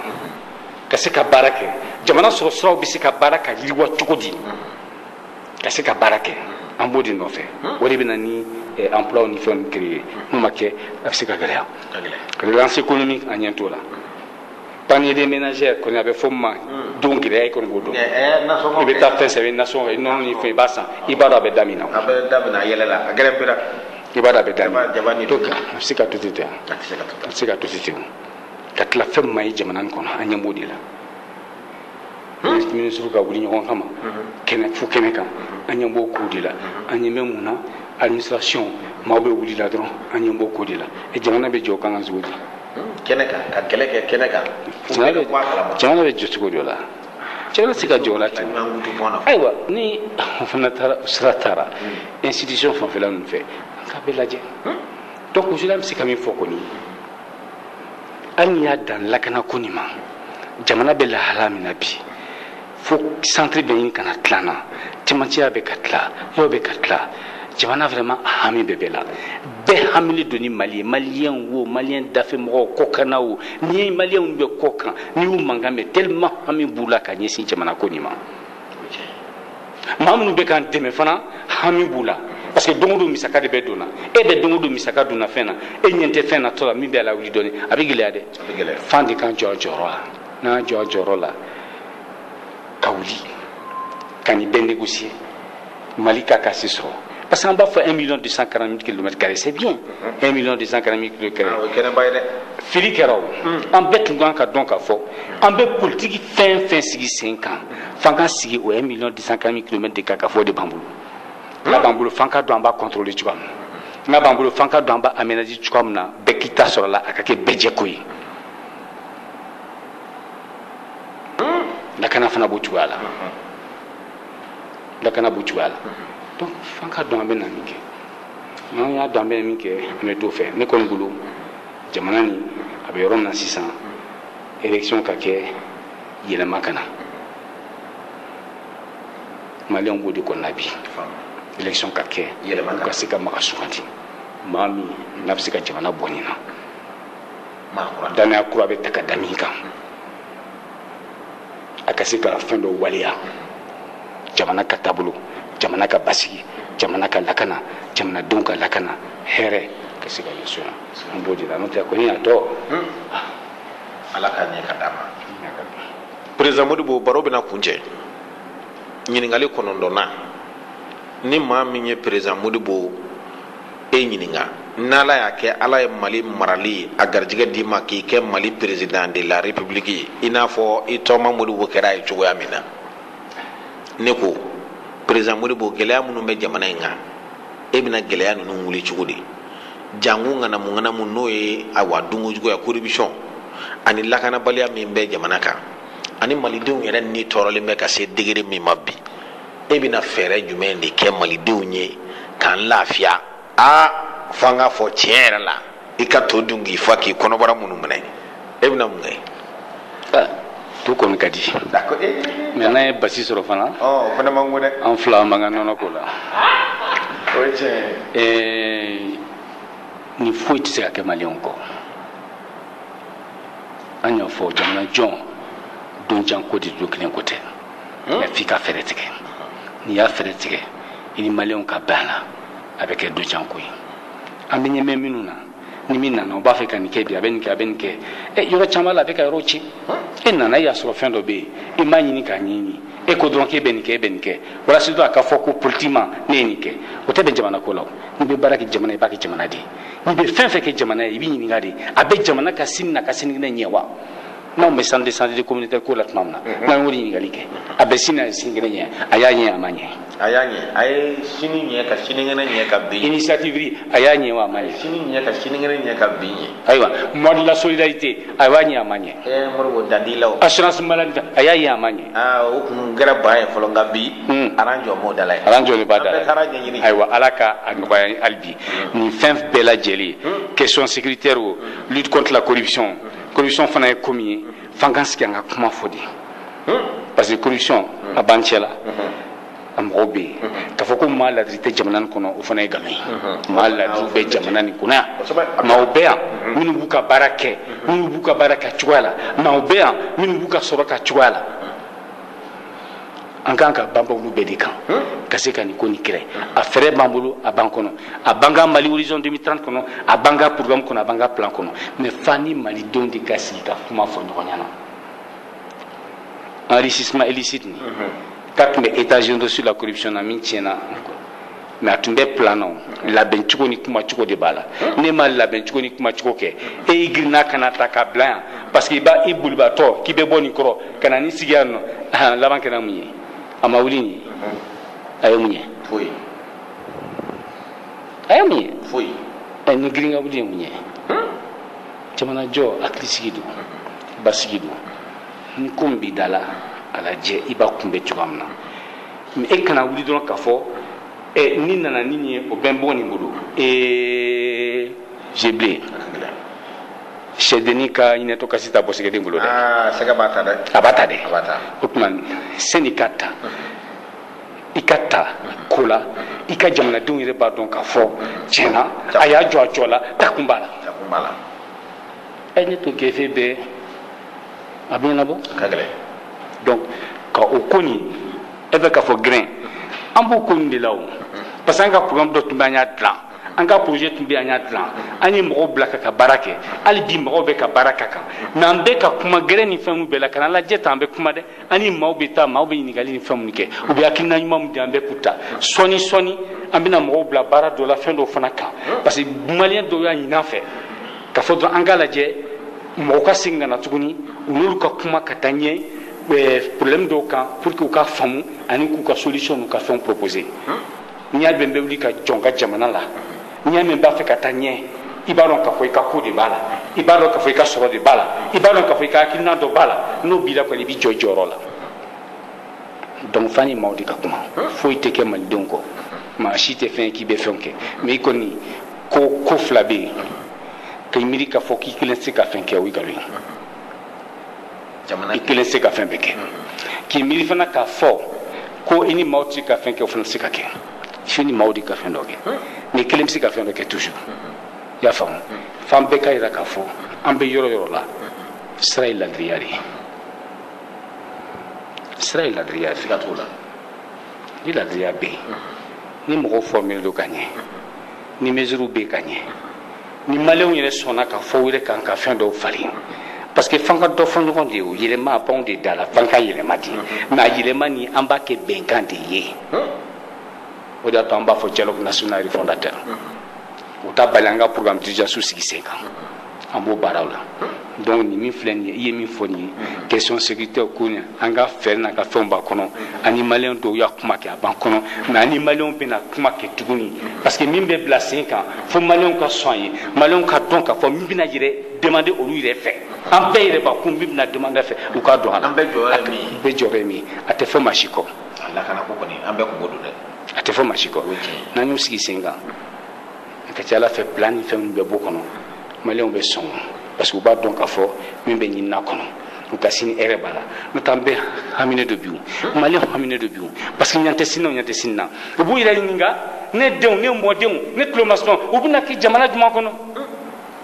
ni mali bɛ nin bolo ka taa u bɛna kɛ jamana jumɛn kɔnɔ ɲininkali tɔ min bɛ n'i y'a mɛn an b'a fɔ mali horizon 30 parce que donjanko de don i bɛ dɛsɛ ko bɛɛ la bi mais i b'a dɔn k'a fɔ i bɛ se ka labɛn ko mɔgɔw b'a tɔ lase a bɛna hɛrɛ di jamana ma mais n'e m'a labɛn ni ko mɔgɔw ma n'e m'a labɛn ko lase kɔni tɛ kɔmɔgɔw bolo. jɛnɛka ɲimi a bɛ fɔ o de ma ko jɛnɛka ɲimi. o bɛ sini yan. ayi i b'a balabalalen ɲimi ka wuli ka tɛmɛ. ayiwa o tɛ ko dilan. e yɛrɛ o kun cɛ ka ɲɛ. o kun jɛra. président Modibo an b'i fo baro a sera a laban yɔrɔ ma o ni laban ɲininkali ye min ye o ye ɲininkali taa n'a ye i kɛra premier ministre ye Amadu Tumani Ture ale ka waati Alpha Umaru Konare awa maaw y'a jate minɛ kosɛbɛ tiɲɛ na a ka danaya dar'i kan kojugu fo ka taa dama tɛmɛ an bɛ se k'a dɔn Amadu Tumani Ture Alpha Umaru Konare awa i n'u ka kumakan laban kɛra jumɛn ye a bɛ ɲɔgɔn kalama hali bi waa tari a ko bɛ cogo di. Ibn an bɛ ɲɔgɔn kalama ne y'u fila bɛ dɔgɔnin ye ka ba dɔn baara kɔnɔna la baara hukumu kɔnɔna la dɔgɔninya tɛ yen parce que n b'a dɔn ka miiri tun ye min ye ka ɲɛsin jamana nin ma nga folu bu bɛɛ lajɛlen parce que occasion di an ka baara kɛ jamana ye ka yira k'a fɔ fɛn dɔ bɛ se ka kɛ u ka hakilina kɔnɔna la kɔsa na kɔni b'a kalama an ye livre dɔ bɔ santé ka solidarité personnes âgées o kɛra tuma min na k'a lajɛ ka yira mɔgɔw la 5 ans nin kɔnɔna la min kɛra baara minnu kɛra minnu ɲana minnu ye sini ɲɛsigi minnu gɛlɛyara an bolo minnu ma ɲa pour que kɔmɔgɔw ka dɔn k'a fɔ kow bɔra yɔrɔ jumɛn kow jujaju ye min u taara sira jumɛn fɛ a bɛ sini ani sinikɛnɛ jɔli ɲa ni maa maa y'o livre kɛra i b'a dɔn k'a fɔ min kɛra k'a fɔ fɛn ma kɛ an tɛ se ka to kɔnɔna la o jamana tɛ se ka ta k'i bɛ jamana la fili ten dɔrɔn a tɛ kɛ ten i b'a ɲɛɲini de kunu o kunna sini o bi o sini o a bɛɛ y'a mali kelen de ni m'o faamu k'a fɔ i k'a ka fɛn ta ka baara kɛ minnu ɲɛna minnu m'a ɲɛ ko ɲuti ka bɔ yen k'a lajɛ sini bɛ labɛn cogo di sini bɛ bila sinikɛnɛ ɲɛ o de ye taa cogo ye o de ye bolo cogo ye n ka foli b'u bɛɛ lajɛlen an bɛ ɲɔgɔn kalama n ka kɔrɔ foli bɛ s'u ma n ka citoyen fana foli bɛ s'u ma u ye baara min kɛ jamana ye u ye baara min kɛ jamana ye maa kelen tɛ se ka fɛn bɛɛ kɛ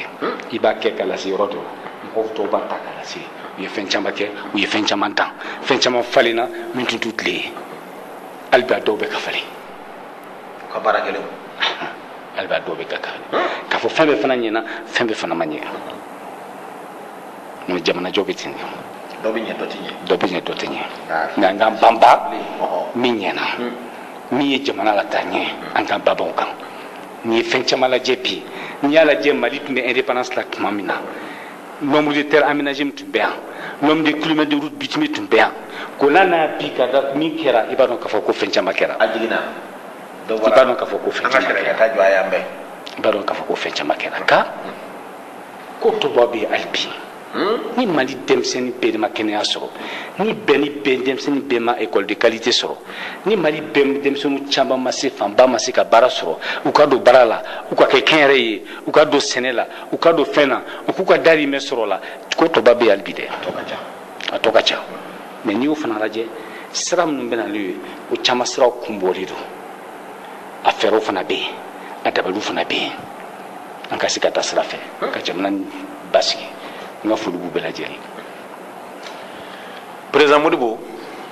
fara ɲɛmaaba fara an ka wulili dɔrɔn t'a ɲɛ dɛ sendɛgɛ ani kolaba an b'i fɔ k'i waleɲuman dɔn nin baro min n'i bɔra k'a kɛ an ye ɲininkali tangi la i y'a bɛɛ lajɛlen jaabi k'a ban kɔrɔfɔ in bɛɛ lajɛlen kɔnɔ a bɛ min jira an na jamana baara tɛ kunfɛtɔ ko baara ye jamana baara ye programme de ye musaka min bɛ don a la i k'o bɛɛ dɔn k'o ban jamana baara fana tɛ jeni ka ɲimi ye jamana baara fana cɛw ka bila yan ni musow minnu bɛ se ka jamana jɔ ɔ président Modibo i ka hakilinaw y'i fɔ sisan ne hakili la k'a fɔ lamɛnbaaw bɛɛ lajɛlen tulo bɛ nin na bi k'a dɔn k'a fɔ jamana mara yɛrɛ ye fɛn min ye a kɛɲɛ ɲuman bɛ maa minnu kɔnɔ malidenw k'u ɲɛsin olu ma président Modibo y'a da ka dɛ i ko kalata in ka kɛ jamana ɲɛmaa kura i ko kura nka i m'a fɔ k'e yɛrɛ Modibo dɛ n'o tɛ i ko n'a fɔ a ye n da ka n sigi ne kura ne Modibo nka i ko président kura jamana mago b'o la bi ka d'a kan san 5 min n'o kɛra mara min kɛra o kɔnɔna na san 4 kɔnɔ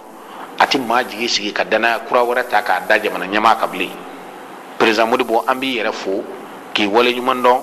hali bi ala k'a to malidenw ka se k'i faamuya hakilina minnu b'i la seko ni dɔnko min b'i la jamana jɔli ɲɛ min b'i kɔnɔ a ka se ka faamu nka bi jamana in kɛra jamana ye